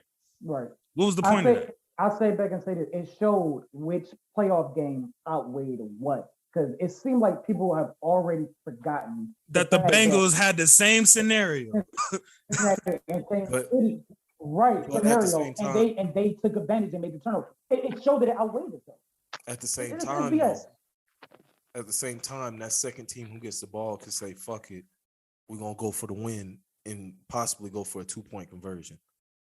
That's why I like Tennessee's idea better because Tennessee's idea was pretty much what they were. I said I was cool with that. Like, that was a nice idea. But for them to just... What was Tennessee's idea? Tennessee's idea was if you go down and score a touchdown, and you hit it, and you get 2, then you don't get a chance. Yeah, but if you get the 2-point conversion, then the game is over. But if you went back, let's say you scored a touchdown, you was like, I'm gonna kick the extra point. Okay, then the other team get the ball back. But if you went for the 2 and got the 2, the game was over. If you didn't get the 2, the game continued. And if you give up a touchdown and 2-point conversion, you're telling me that you deserve a chance to win that game? Hell no. All you had to do was get one. You basically let them score twice. Right. But if you stop the team on 2-point conversion, let's say you go down the field to score a touchdown, all you got to do is get the extra point and win the game. I had like Tennessee's idea better. That's fair. I think it's absolutely stupid. I think it's absolutely stupid that you give both of these. I'm sorry, but if your team, they're tired. Look, they're professional NFL players. If you can't stop these motherfuckers, you don't deserve to have the fucking ball. And I know Josh Allen was having this great, postseason run and everything like that, where they had love for it to continue on. But that's not how life fucking works sometimes. You know what I'm saying? So it showed that the Bills game outweighed the Bengals game, even though it was the exact same scenario. Exact same scenario. And the Bengals D'd up. And the ball and the Bengals D'd up and moved the ball down the field. Hell, and they D'd up before the overtime because they was at the 1-yard line. They D'd up twice at the 1-yard line in that game. And they even pushed Mahomes all the way back to the 20. Mahomes, the great hope, all of that, the next goal, all of that. That's who they were able to stop. Mahomes about to be human because if you think Juju and MSV or whatever the fuck his name is going to do something, get the Juju doing TikToks. Juju doing TikToks right now. Nah, Juju might take some leaps because he got Mahomes. He might take some leaps with Mahomes. Juju ain't doing shit. I agree with you, but he got Mahomes now. How many times have we seen a receiver get carried by a great QB? Look what Brady was doing on the Pats. Name three good receivers that he had. It's like, woof, like that was that guy. Mm-hmm. And you better not say that old Moss. What are you talking about? That old Moss? That old Moss broke a record, bro. I'm not disrespecting Moss. That Moss was easy. I'm just saying. You cannot name 3 guys. Hey, look, Moss basically showed y'all motherfuckers put me in fucking Oakland. I'm pissed off at everybody for putting me in Oakland for 2 years. You know what I'm saying? With fucking Aaron Brooks as my fucking quarterback. I'm mad to the motherfucker right now. You know what I'm saying? I may be young, but I remember that shit, bro. Look, what? You can say Moss. You can say, Walker had like 100 catches every year. Brady's receiver 1 was Gronk and Aaron Hernandez. Yeah, when he had that 2. That was his receiver 1s. Okay, you act like they weren't. Everybody forget about Deion Branch. That boy Aaron Hernandez was catching bodies and catching football. He was killing niggas on and off the field. Literally. Y'all niggas is crazy. Boy, he was dragging bodies on and off the field. My boy, what? So was that motherfucker, man.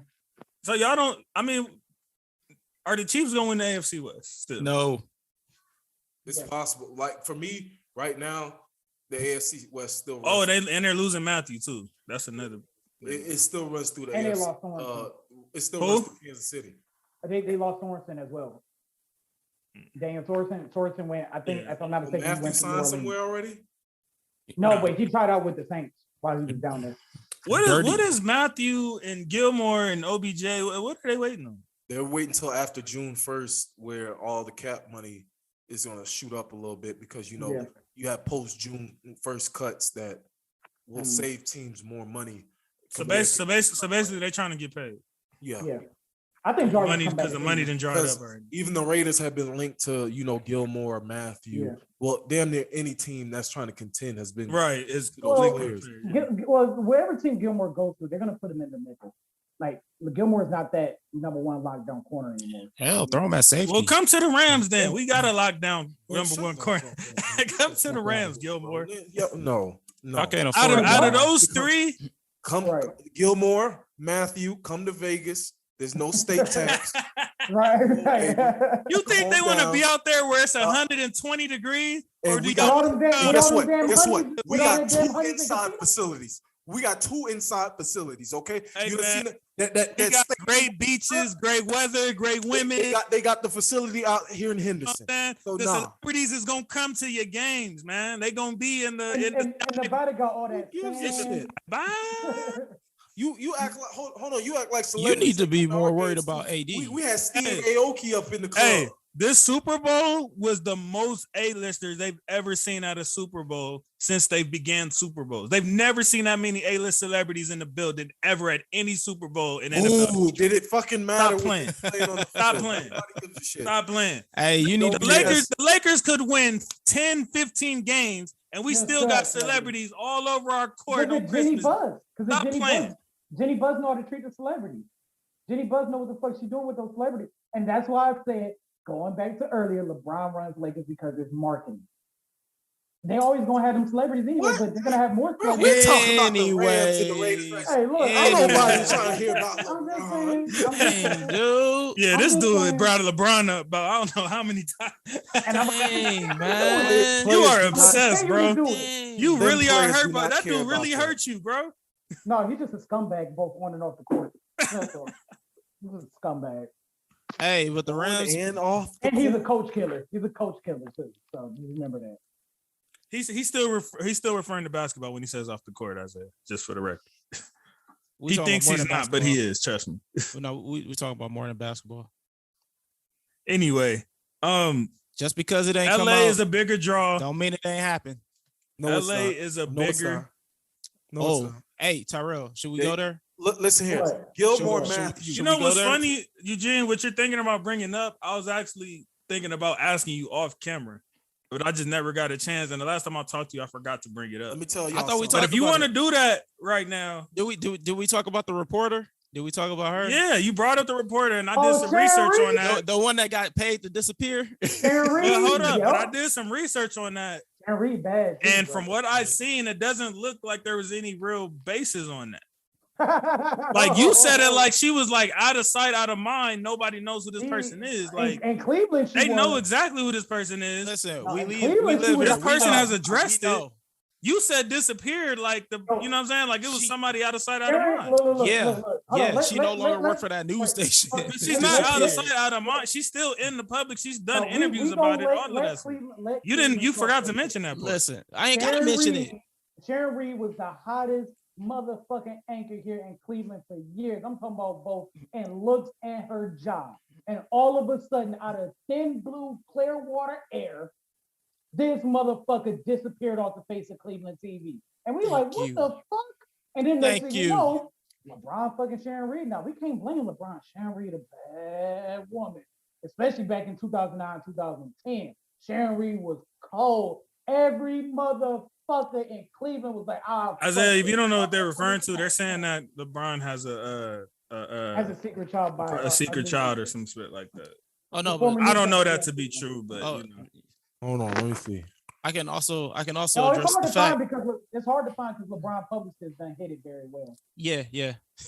Just like the whole I'm not against you know what I'm saying? I'm not like one of those guys who like totally rule out conspiracies and stuff like that. I ain't no It conspiracy. just has to make sense to me. And as of right now, I haven't seen enough that makes sense when it comes to I've got a conspiracy for you. How Cappy Poindexter called out LeBron James being a sex trafficker. Then 2 days later, it comes out LeBron James' net worth is $1 billion.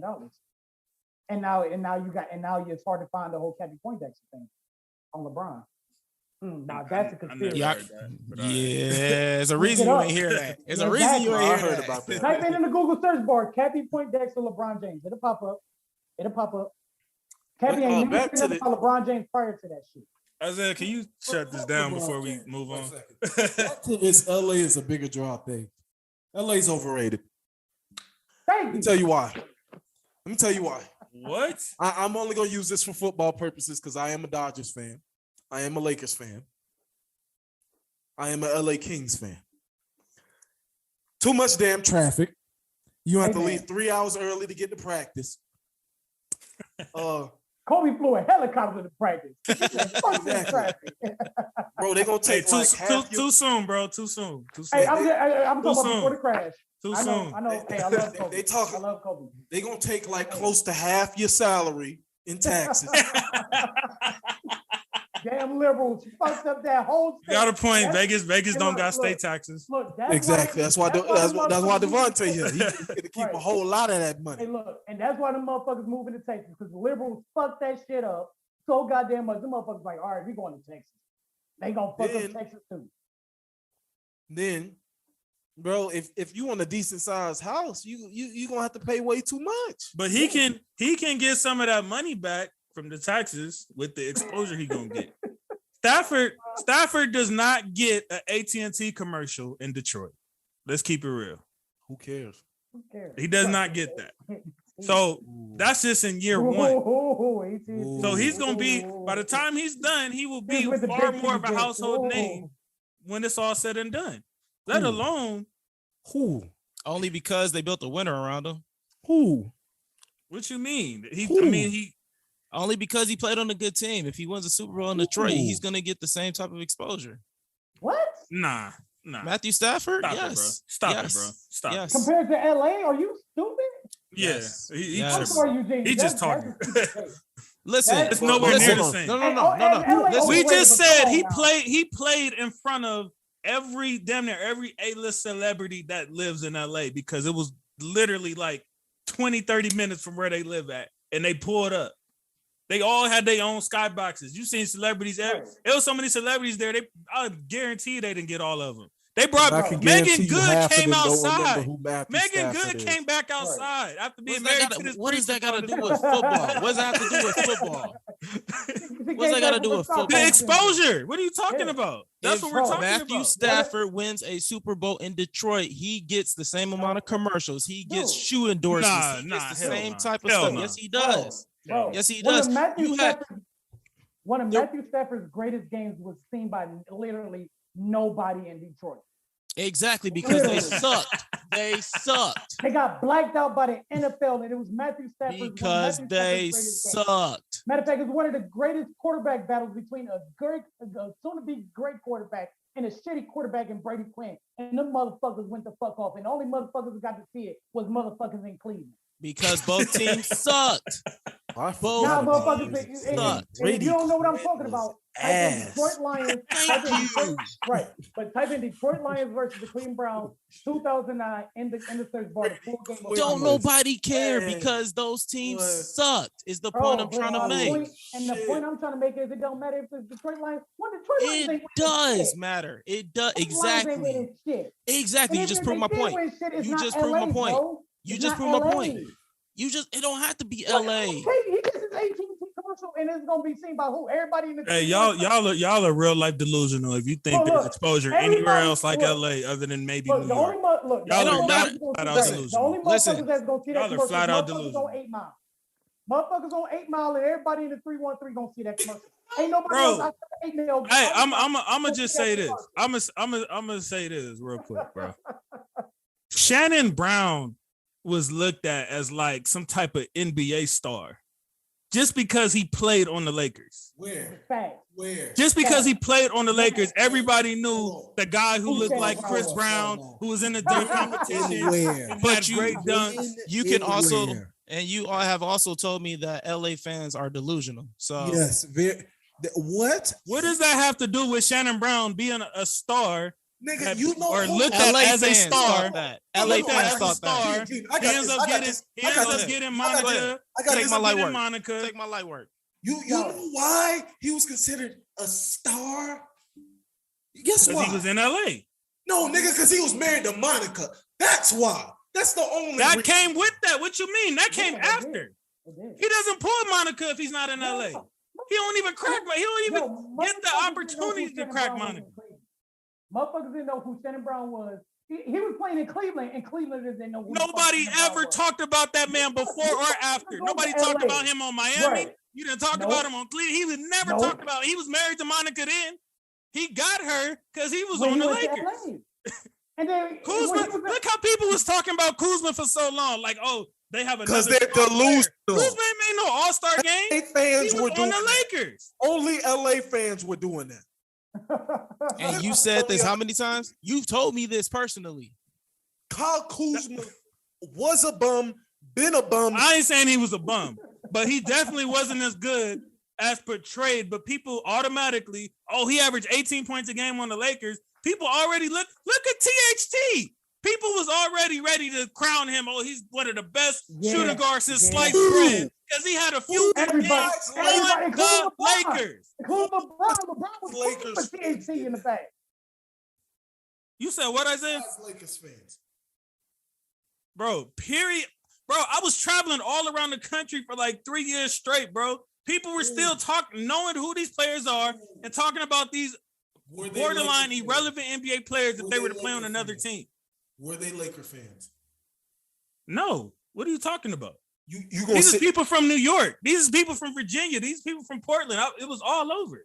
Nigga, you not answering. They know who people who don't even follow basketball that much, even in LA, would know who these players are just because they play for the Lakers. The Clippers are in LA. You didn't see their best players wasn't getting that type of notoriety. Shannon Brown was more popular than Eric Gordon in 2009. Is that not a fact? Can I ask you a question? There we go. Can I ask you a question? Next segment. Can I ask you a question? What? All right. Aaron Rodgers, where does he live? I mean, where does he play? Green Bay, right? Right. How many commercials he got? You see him on TV everywhere. Bro, come on. No, listen. No. Aaron Rodgers? Listen, Aaron Rodgers. But he plays in a small market. Exactly. That's a smaller market. Yeah, but that's Aaron Rodgers, though. I'm talking about role players and players that are just good, good or solid that get more notoriety just at the fact that they play in LA. If Aaron Rodgers played in LA, he would still have more notoriety in LA than he does in Green Bay. And let me ask you this. It opens it up differently. Prior to last year, was anybody comparing Matthew Stafford to fucking Aaron Rodgers? No. Thank you. I told you that the Rams were going to the Super Bowl when y'all got Matt Stafford. Did I not say that? Did I not say that? Hey, look. Yes, I said it before. Nobody was talking about Stafford like that before he came to LA. I was. Nigga, hold on. I was. You gonna sit here and have me believe that for real when they've been preaching for God knows how long? Or if Stafford gets a team, he's gonna be the next great quarterback. Yeah, but they didn't. But they weren't literally, legitimately comparing him to Rodgers. Yes, they were. What? They're in the same division. That was not a real conversation of if Stafford is better than Rodgers, bro. Or is at the same level as Rodgers? You never heard about Stafford in a top 5 conversation before he came to LA. Yes, and not to mention, his nickname was Stat Padford. Hey, didn't you say that? Didn't you come on here and say that? Because I would say that because I saw through the smoke. I saw through all that smoke. But give Stafford credit, he set everybody the fuck up. They had been calling him a fringe top 5 quarterback for the longest. Thank you. Heard that before, Tyra? I only heard it 1 year. That was back in 2011 when he threw for 5,000 yards. That was it. Okay, and who else throws for 5,000 yards like it's nothing with a crappy team? Drew Brees. All he had was Calvin Johnson. Who else did he have?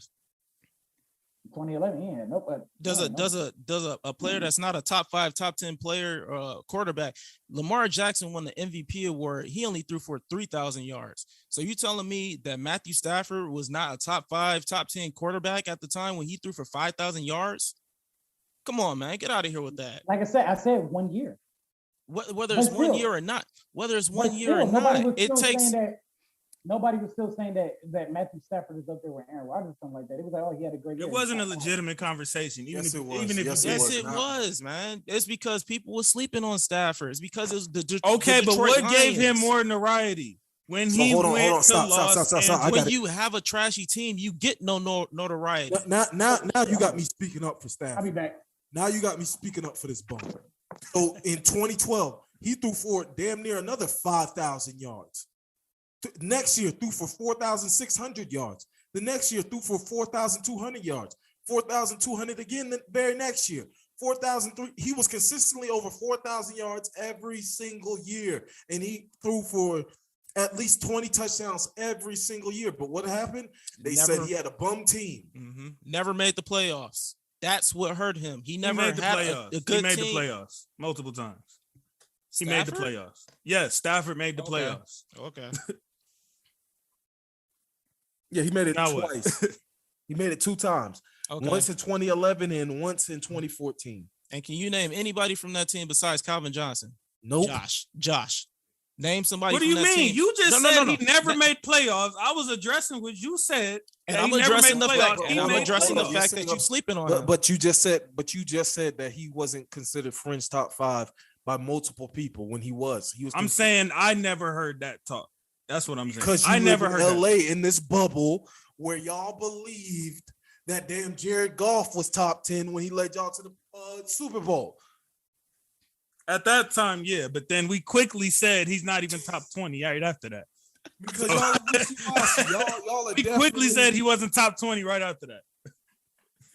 Listen, before Stafford even played a snap in LA, I told you they were going to the Super Bowl. So, look, I warned you. I said, look, Stafford is that dude. Like, I wasn't sleeping on him. I don't care about nobody else. Y'all can sleep on him if y'all want to. I said Stafford was going to take y'all to the Super Bowl. What you mean? I was just happy that we got somebody not named Goff. I didn't give a damn who it was. They could have told us Wolford was going to be our starting quarterback next year. I would have been happy. So you ain't saying that to me. Happy shit.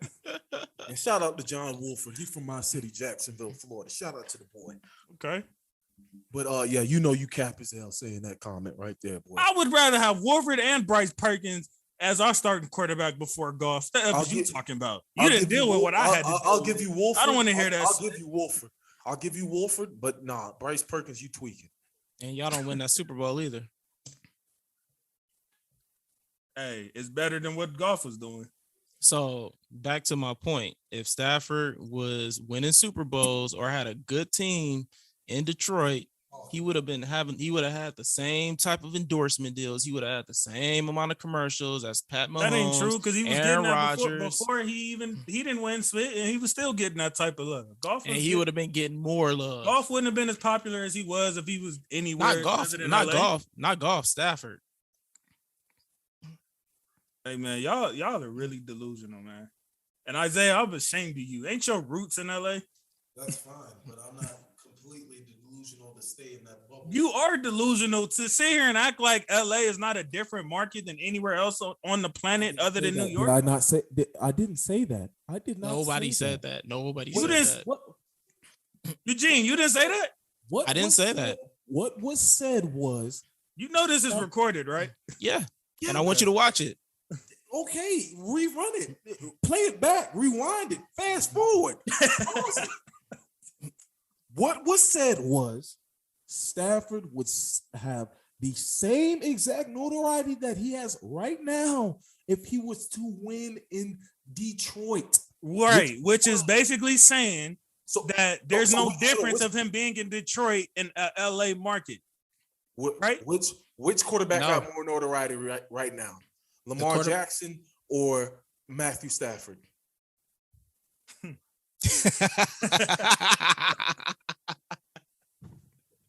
I'm waiting. And who won the MVP and who won the Super Bowl? Lamar Jackson. Okay. I'll give you that. Who has more notoriety? But I also still think Lamar would be bigger if he came to LA. Oh, scoring update. 80-87 Brooklyn with 9:44 left to go in the game. Oh shit! Okay. Okay. Hey man, if boys hunting, boy, they looking for upset. Our Cavs, hey, we not gonna win. We ain't going down without a fight. We gonna do the playoff picture on the next episode. We're gonna talk about every team and all that. But let's do a little baseball talk. I told Gene I'm gonna let him take it from here. Before you whatever start, the updates are, and then just before you start, I gotta get it out. What? Fuck Rob Manfred. Yes. Rob Manfred. Hey, Tyrell, this is who we were talking about when we said our boy Isaiah would love you when you went on that rant last time. Fuck that motherfucking. I was clapping the whole fucking commissioner ever. Fuck you, Rob Manfred. Fuck you, Dan Snyder. Fuck both of them motherfuckers. Nigga gave out headphones as an apology gift. Like none of these boys got headphones. Like they can't. The fuck. Fuck that piece of shit. We appreciate your sacrifice and this, that, and shut your bitch ass up. Right, you cap ass boy. What's that? Fuck him. Big ass middle finger to that piece of shit. All right, go ahead, G. Yeah, My bad. Man, they shouted you out, man. You're leaving. Go ahead. All right, I'm good. What's the latest, man? Season just got cracking, right? Mm-hmm. Yeah. Guardians actually signed Jose Ramirez to a big extension. Did not see that coming. I did not see that coming either because I know y'all's owner is notoriously cheap. Yeah. And then apparently today on a radio show, the owner for the Cincinnati Reds threatened to move his team or something like that. Oh, wow. I didn't see that. Something along those lines. So where to though? He didn't say exactly where. But that's just weird though. Like the Reds have been in Cincinnati for God knows how long. Over 100 years. Yeah, I think it was just weird. Like 125 years. Yeah, wow. I think it was more so he was throwing a tantrum because he don't like the fact that he's getting a lot of heat for not, spending money on his team. So yeah, the Reds have been there since actually the Reds is one of the first original teams of MLB before you even call them Major League Baseball. The big red machine. Yeah. But yeah, ain't really a lot going on. I mean, so who do y'all have as World Series picks? Man, it's too early for that. I mean, you might as well. The way too early picks right now. Right. Way too early. I think I got the White Sox. I got the White Sox going. Yeah, White Sox are solid this year. I got the White Sox going, and I think I got them winning it all. As much as I hate to say it, I hate saying that. I really do. You on that same boat, Tyrell? Chicago's a very good team. Barring any injuries, they can make a deep run. They're my favorite early on to come out the AL. Nationally, you can't deny the Dodgers at all. At all, you cannot. That's what I like to hear. As far as like how much they spend on their players and everything like that, they're trying to win a championship every single fucking year in the show. Mm-hmm. So I mean, they're easily. I can see the Dodgers and the White Sox. Yeah. But I will sit back and say there's a team that might surprise some people. I think is Seattle. I'm actually looking forward to seeing what Seattle's going to do this year. They've been on the Cubs the last few years. I think they're going to get over that hump and finally get into the playoffs. Yeah.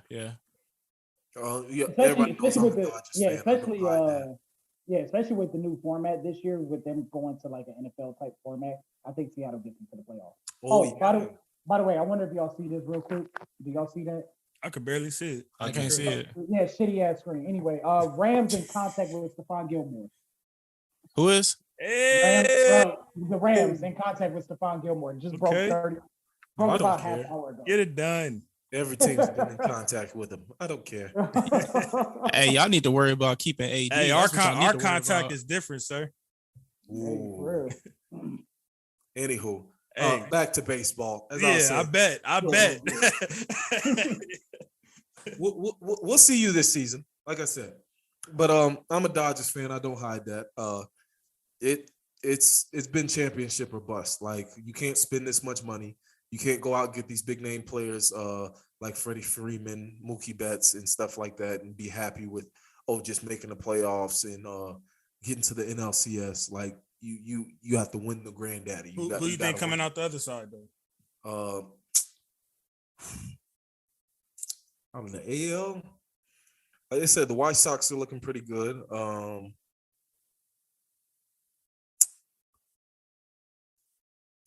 It's tight like that.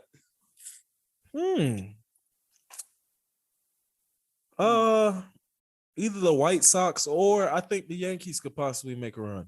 As wild as it sounds. The Yankees could make a run too. I mean, it's the New York Yankees. They're always going to be talked about. They're always going to have a decent pool of players that out there. But for me, it's got to be the Dodgers. Yeah. If they fail again, then they're choke artists once again. Look out for the Red Sox this year too. Yeah, don't sleep on the Red Sox. Yeah. And don't sleep on St. Louis. I would say don't sleep on St. Louis this year. I think St. Louis might surprise some people. I really do. You know what? I would say the Brewers are going to be pretty good. If Ron can unlock like close to that MVP season, he doesn't have necessarily have an MVP season, but like, that hit 300, knocking 25 dingers. I think they could definitely make a run. They got the pitching. Yeah. They got a decent lineup, very good lineup. So we'll see what happens. I mean, like we said, it's about we're 3-4 games in, so it's just way too early. We'll check back in a little later in the season. All right, so Albert Pujols hit his first home run as a Cardinal. Hey, and J Ram also hit a grand slam at the top of the night. all right, so as of right now, my dark horse coming out of the AL is the Blue Jays, but I have the White Sox. I forgot about the Blue Yeah, Jays. the Blue Jays, they might make some noise this year. And in the NL, I have the Dodgers and I have the Braves meeting up in the NLCS again. So, Yeah, the Braves still got a good team. yeah. Some people are writing them off because they lost Freeman or whatever, but they didn't they get Matt Olson this offseason? Yeah. So they kind of, I mean, it's kind of hard to replace Freeman in a sense. Yeah, but, you can't replace him. Yeah, but Matt Olson ain't nothing to sneeze at. Like, yeah, he's definitely a good player. Yeah. So whatchamacallit should be back soon. They won a World Series without their best player. Yeah. So I mean, once they get back, like, hey, I like the Braves. I like the Braves to repeat. I really do. Like, if they it's just so hard to repeat baseball. Yeah, it really is. Because I mean, you play 160 games, 162 games, plus the playoffs, and then you turn around and you only got like 2. So how the Dodgers been going like 3-4 years straight? They missed last year. Yeah, they missed last year. But even the years they didn't make it, they made it to the NLCS. Yeah. And it's just like you have to have everything go right for you, like, in a sense. Like, I think the last team to repeat was the Yankees? Yeah. So it bro, and that was like in the early 2000s. That was 2000. No, they didn't repeat then. They repeated going back. Oh, no. Then they lose to the Marlins. They lost to the Marlins. They lost when they had the chance to repeat. They had beat the Mets in 2000, and then 2001 they lost to the Diamondbacks. Okay, that's right. I don't remember the last team that was it the Phillies? Was it the Phillies? Phillies? It was the Yankees. It was the Yankees. It was the Yankees.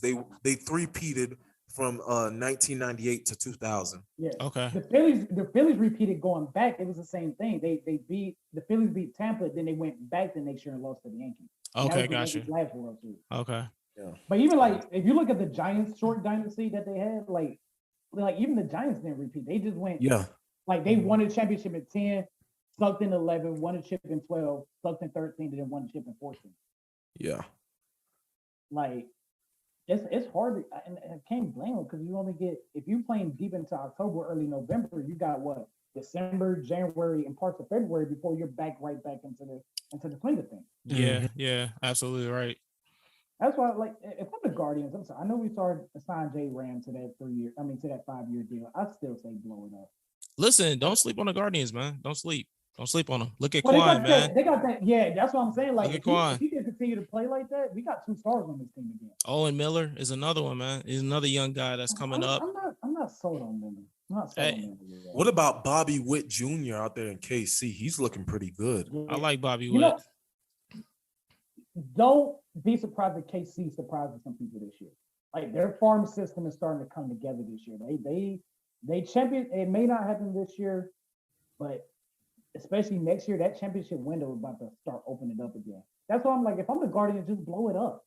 Yeah. Like the Twins, the White Sox, and the Royals are about to start winning all these games. It's gonna be up in that division. Just blow it up. I don't agree. Okay. So let me ask this question: who do y'all's early pick for MVP? I got coming out of the AL. I'm gonna say Mike Trout bounces back. Okay. And then in the NL,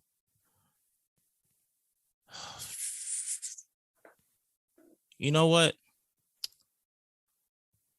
I think I might go with Bryce Harper again. Mm-hmm. Yeah, a lot of people have been picking Harper. Philly still ain't gonna do shit. They got one of the most expensive rosters in there. I think Juan Soto finally gets him one. Juan Soto, yeah. I think Juan Soto finally gets him one. I think Shohei gets one. I think so. I mean, I know he's on a slow start right now, but he could pick it back up. Yeah. And I got one of the Angels winning in the AL. Either Shoei or what's his name? Mike Trout. There we go. Yeah. And don't sleep on Bellinger, man. He's got potential to be MVP, but he just had a bad season last year. It's just like ever since his MVP season in 2019, he just hasn't gotten it back together. Yeah. I want to see him get back to that level. Like, love Belly, great. He still plays good defense. It's just I need you to hit the ball, bro. Like, yeah. But and I don't agree with you on blowing it up because it's so hard. It is so hard to get back to winning when you blow it up. When you do it completely, when you can just completely blow it up, like it is so hard to get back to even being relevant. So I don't agree with that. Bona fide prospects that you know are gonna hit like a Bobby Witt Jr. or what's the kid who was with the Rays? I know you're talking about. Right? I can't remember his name. Franco, Wander Franco? Wander Franco. There we go. Unless you know you have some players like that in your farm system, then I just don't see really blowing. I'm just looking at our division. I'm looking at our division for the next 3 years. The White Sox, Royals, and Twins are going to absolutely dominate this division. They're going to be three-headed monsters. They're going to be in this three-way tie for this division. I don't see us mixing in there at all or getting into the playoffs. And if we just keep this the way it is, it's not going to lead to nothing. I just say blow it up. Let's lose for the next 3 to 4 years. Really get hard on scouting and get that and try to find that guy. I know it's hard. I know it's easier said than done, but I just look at our division alone. Kansas City, Minnesota, Chicago, they're going to be some problems for the entire league. Listen, man, you blow it up like you are really taking a chance. It is not easy. It's not a guarantee that you even get back to getting to the playoffs. Like the Royals have been rebuilding for how many years now? Not the Royals, but the Orioles. The Orioles have been rebuilding for how many years now? Like it's no guarantee. Not every team is like the Tampa Bay Rays. Like they invest so much in their farm system, in their scouting. Like not every team is like that. But Cleveland does this crazy. Our guys our guys, we low key overrated. All right. Our farm system is low key overrated. We basically hitting wise, yes. Pitching wise, no. Pitching wise, we're not overrated. Hitting wise, yes. But pitching wise, hell no. We got some of the best. We got the best farm system in pitching. And that's the problem. We need that superstar that can hit. Like we got lucky with J Ram. Like nobody saw him, being what he is now. Yeah. Like Lindor too. Lindor. He's overrated too. Like I was happy that he got traded, but like fuck you. Taking a nap. On a rain delay, that's why we lost again, because you want to go to sleep? Motherfucker. Fuck you. I would say I've definitely been spoiled as a Dodgers fan to have a team who will spend money on both scouting and free agency. Because a lot of people say, oh, they just buy their team, but I'm like, a lot of those players are homegrown. Yeah. Like they went out, found Will Smith, they went out, found Cody Bellinger, Gavin Lux, Kershaw, Walker Buehler, all those guys, and it's just like Darvish for a minute. Hey, Corey Seager. Yeah, Corey Seager before he left. Darvish before he left. So it's just like, damn, like I've really been spoiled, especially since Kershaw stepped on the scene to have a team that actually gives a fuck and wants to win and is committed to winning. Hey, Isaiah, I got a question for you. Yes, sir. So which do you like? So actually on my radio show, actually on me and Tyrell's radio show, we had an argument about which would be more important to implement in order to get teams to spend money. Tyrell says they need to put a salary cap in place. I say that they need to put a salary floor in place, forcing teams to spend at least 75 million or, invest 75 million into their team. So which do you say is more important, a salary cap or a salary floor? For me, I'm not gonna say no salary cap because Dodgers just spend money. They gonna write that check, but they take advantage of having no salary cap like any other team out here. In big market, in the market, there we go. Thank you. But I think a salary floor would definitely help because, like you said, you have these cheap owners who don't want to spend any money, and every time they get a good player, don't want to pay him. And it's it doesn't make any sense. Like we saw the what is it called? The Rule of 5 drafts, I think, was it? Or Yeah, the Rule of 5 draft. Yeah, Rule of 5 draft where they finally got rid of that, where they would kept on sending players down, so they wouldn't have to pay them, and they could just keep them around. It's just like, dude, like that's not fair. You need to pay these dudes. They're MLB ready, and it'll make the league more competitive if you actually have at least a team of 75 mil. Like I feel like with 75 million, it's hard. It's definitely hard, but you can get it done. We've seen it with Moneyball out there in Oakland. They had a cheap team, and went out there and surprised everybody. Yeah, they about to leave Oakland too. Because did you see their stadium proposal get shot down because of some bullshit safety shit that the state of California got, where it would literally affect nobody else in no other state. Like their whole stadium got shut down because of some bullshit. Really? I have a love-hate relationship with Oakland. I lived out there for a little while. Me too. Some people want the stadium, some people don't.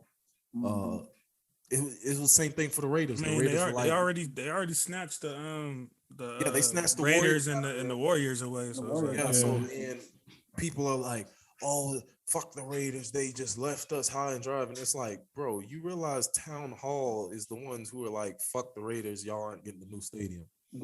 Yeah. So like, you want them to keep playing on the baseball field. As legendary as the Coliseum is, as legendary as it is, that place is run down, bro. And they gotta remember that they appeased for the Raiders to come back when they added those top seats. Before then, that Coliseum did not look like that. You had a great shot of downtown Oakland prior to that. I got a love-hate thing for Oakland too. I mean, I've never been out there, but I got family out there. So like, I've always like, a low-key supporter and just to see my family happy. But like, it's just crazy. Like, you have an opportunity to save one of your teams. You know what I'm saying? Now you're gonna go down to having nobody outside of Cal University. You know what I'm saying? And I don't think they support them all like that. No, Cal University is Berkeley. They don't give a shit about Cal. Okay, cool. So even worse. So like, you got to keep Oakland out there, and if you're gonna do it off some technicality bullshit, Oakland, the A's deserve to get the fuck out of there. Yeah, like if you've ever been, there's a reason why Buffalo's paying $1.5 billion. There's a reason why Buffalo's paying $1.5 billion to keep the Bills there, because if they know if the Bills up and fucking leave, it's gonna be. You thought it was bad when Cleveland left to go to Baltimore. Oh my God, it'd be high anarchy, especially with social media around now. You got to give them their fucking stadium. Yeah, it's time. That stadium is old. They got. It's not as bad as FedEx Field. FedEx Field is fucking worse. They got fucking shit literally falling on people, but it's just as fucking bad. Yeah, it's damn near about to get there. Like it's really about to get there. Like, but FedEx Field does they didn't take care of the stadium over time. They kept on pushing it off, renovations, and then they gave them bullshit renovations with the seats, and didn't really fix the structure or and shit like that. For integrity of the building. Exactly. And it doesn't help that run down. It's run down. Right, and it doesn't help that they did all of that, flipping back and forth for 25, almost 30 years between baseball and football. It helped accelerate the deterioration of the structure of that stadium. And then the tarp, a lot of people don't realize those tarps that they got for the A's games that they lay out with the retired numbers, it's still covered with bird shit on it. So it's like you can't even replace the tarp because it's fucking crazy. Just give them their new fucking stadium and just call it fucking day. You can tear down both of this. You can tear down the Coliseum and Oracle. Even though I still feel like Golden State ain't been the same since they left the Oracle, because it was something about the Oracle that it was just so special. Like even when they weren't like the Warriors that we know from the last 10 years, they always had one of the greatest fan bases. They don't have it no more in San Francisco because they got all the rich community people out there now. Costs too much to go across the bridge. It's like Madison Square Garden now, pretty much. Like the tourists is gonna come and say, "Oh, let's go look at a game." But outside of that, you don't. It's not the same as the Knicks of the 90s when it was just a hardcore fan. Right. It's out there, man. It's not the. It costs way too much to constantly go back and forth across the bridge. Let me ask you this: How much does it cost across that bridge? How much does it cost across the Bay Bridge? $8. Damn. every time. I'm not bitching about my toes no more. Then Yeah, bro. $8, bro. Damn, we ain't got no toes, but everything else is, I guess, compensates for that. Down here. You gotta pay for gas and all this shit. Yeah, exactly. We're gonna charge y'all $8 a gallon for gas, but you ain't gotta pay no toll though. Yeah, and then after that, after you get your gas and you pay your toll, then you have to find parking and shit. Parking's another $20 fucking. Like, bro, nobody. Yeah. And that's when you do find parking. Exactly. Fuck that. Hey, look, only y'all two allowed to come out to Cleveland. The rest of y'all California motherfuckers, California, stay over there. Stay over there. We don't want you here. New Yorkers, anybody from New York, we don't fucking want you here. Our living is cheap. And y'all motherfuckers keep moving out here. You're going to make it more expensive. Stay asses in New York. Stay asses in California. JC, y'all come over here. We'll love you over here. We'll welcome you with open arms. Outside of that, fuck everybody else. I'm good, my brother. Ain't no place like home. Hey, ain't no place like home. You're right, because they look, no matter how much everybody shit on this fucking city, I fucking love Cleveland so fucking much, man. Yeah, I learned. I honestly, I learned. I feel like I learned that from my boy Flex over here, man. Because I met him in LA through us working, celebrity entertainment, all that stuff. And I kept wondering why he was so hell bent on leaving. I didn't know he was from Cleveland, but he was so hell bent on going back to Cleveland. He kept bringing that name up. I'm like, bro, why do you keep bringing up this Cleveland spit? And he had like some opportunities to be around, like, certain high entity type programs, like permanently, like at Sony Studios and stuff like that. And he kept bringing up Cleveland. And he told me he was from there and that he was more comfortable and that was family and this and first, kisses and girlfriends and all that. Once he explained all of that, I'm like, okay, that's when I learned, like, first of all, everybody don't give a damn about coming to LA. That was first. Yeah. And secondly, like I said, like it's no place like when you're comfortable and at home, you know what I'm saying, regardless of where else you can be at. So look, if y'all ever come out to Cleveland, if y'all ever come out to Cleveland, we'll treat you right. And I'll tell you this, man, this city is beautiful, man. I don't know if they anything like you talking about FLA everything. I'm, no, I lose these sometimes. Hey, look. I treat y'all well on you. Y'all my boys. I ain't finna hear that every day. You know what, though? I like the travel. There's a reason why this city has, and for real, like, and I'm not getting paid by Cleveland. This is just coming from my heart. There's a reason why this city has some of the best parks in the entire nation, year in and year out. We're not called the Forest City for nothing. There are some views just traveling like through the suburbs, like you see all the trees and shit like that alone, where motherfuckers like me, we take it granted for them. But I remember I was in this lift and the dude was like, you get to see this shit every fucking day, and it was just laid out in trees. And I was like, damn, I never actually appreciated this shit. It's a New York, I ain't trying to see buildings all fucking day. Fuck them motherfuckers in New York City. Fuck them motherfuckers. They say New York is a concrete jungle, bro. That's exactly they got like this. Dude, this is Central Park to the city of New York. This is Central Park. Who gives a fuck about that shit? Hey, we got some New Yorker fans and they gonna see this and I they come for you, my boy. I don't give a damn. We got some New Yorker fans. All I said was it was hey, come man, let you know they're gonna come for your head. Come to my head. Fuck New York City. I like New York, man. They got good pizza. They got good pizza. Hey, look. Cheese, as long as there's no mobsters. Look, mobsters, I love y'all. I'm not trying to swim with the fishes. Mobsters, I love you. Outside of the mobsters, fuck, and the Russian mob too. Outside of mobsters in general, fuck New York City. All right. Hey man, so last update before we get up out of here. Looks like Brooklyn's gonna take it 110 to 104. All right. Kyrie finished with 30 and 12. Garland has 32 and 5 right now, but that didn't matter much. Let's go lottery. What you talking about? That didn't matter much. Man, it didn't matter much if you lost, nigga. It's empty stats, ain't it? Hey, look, let's give Mobley 17 and 7. Love had a double-double. And KD didn't play tonight? KD 25 and 11, 25, 5 and 11. He had 11 assists tonight. So far, it's 15 seconds. They're still not winning a ring, but that's okay. And Hey, yeah, I ain't gonna lie, it's congratulations. looking a little ugly. Seth played 34 minutes and didn't score a single bucket. So Wow. Well, Seth was going in there injured anyway, so Yeah, he's hurt. I forgot I'm about that. surprised he played that many minutes. Yeah, Very he's surprised. hurt. I forgot Yeah. about that. I mean, yeah, Brooklyn's probably not gonna do it Yeah. this year. But No. And another prediction: Carmelo going to the Brooklyn Nets.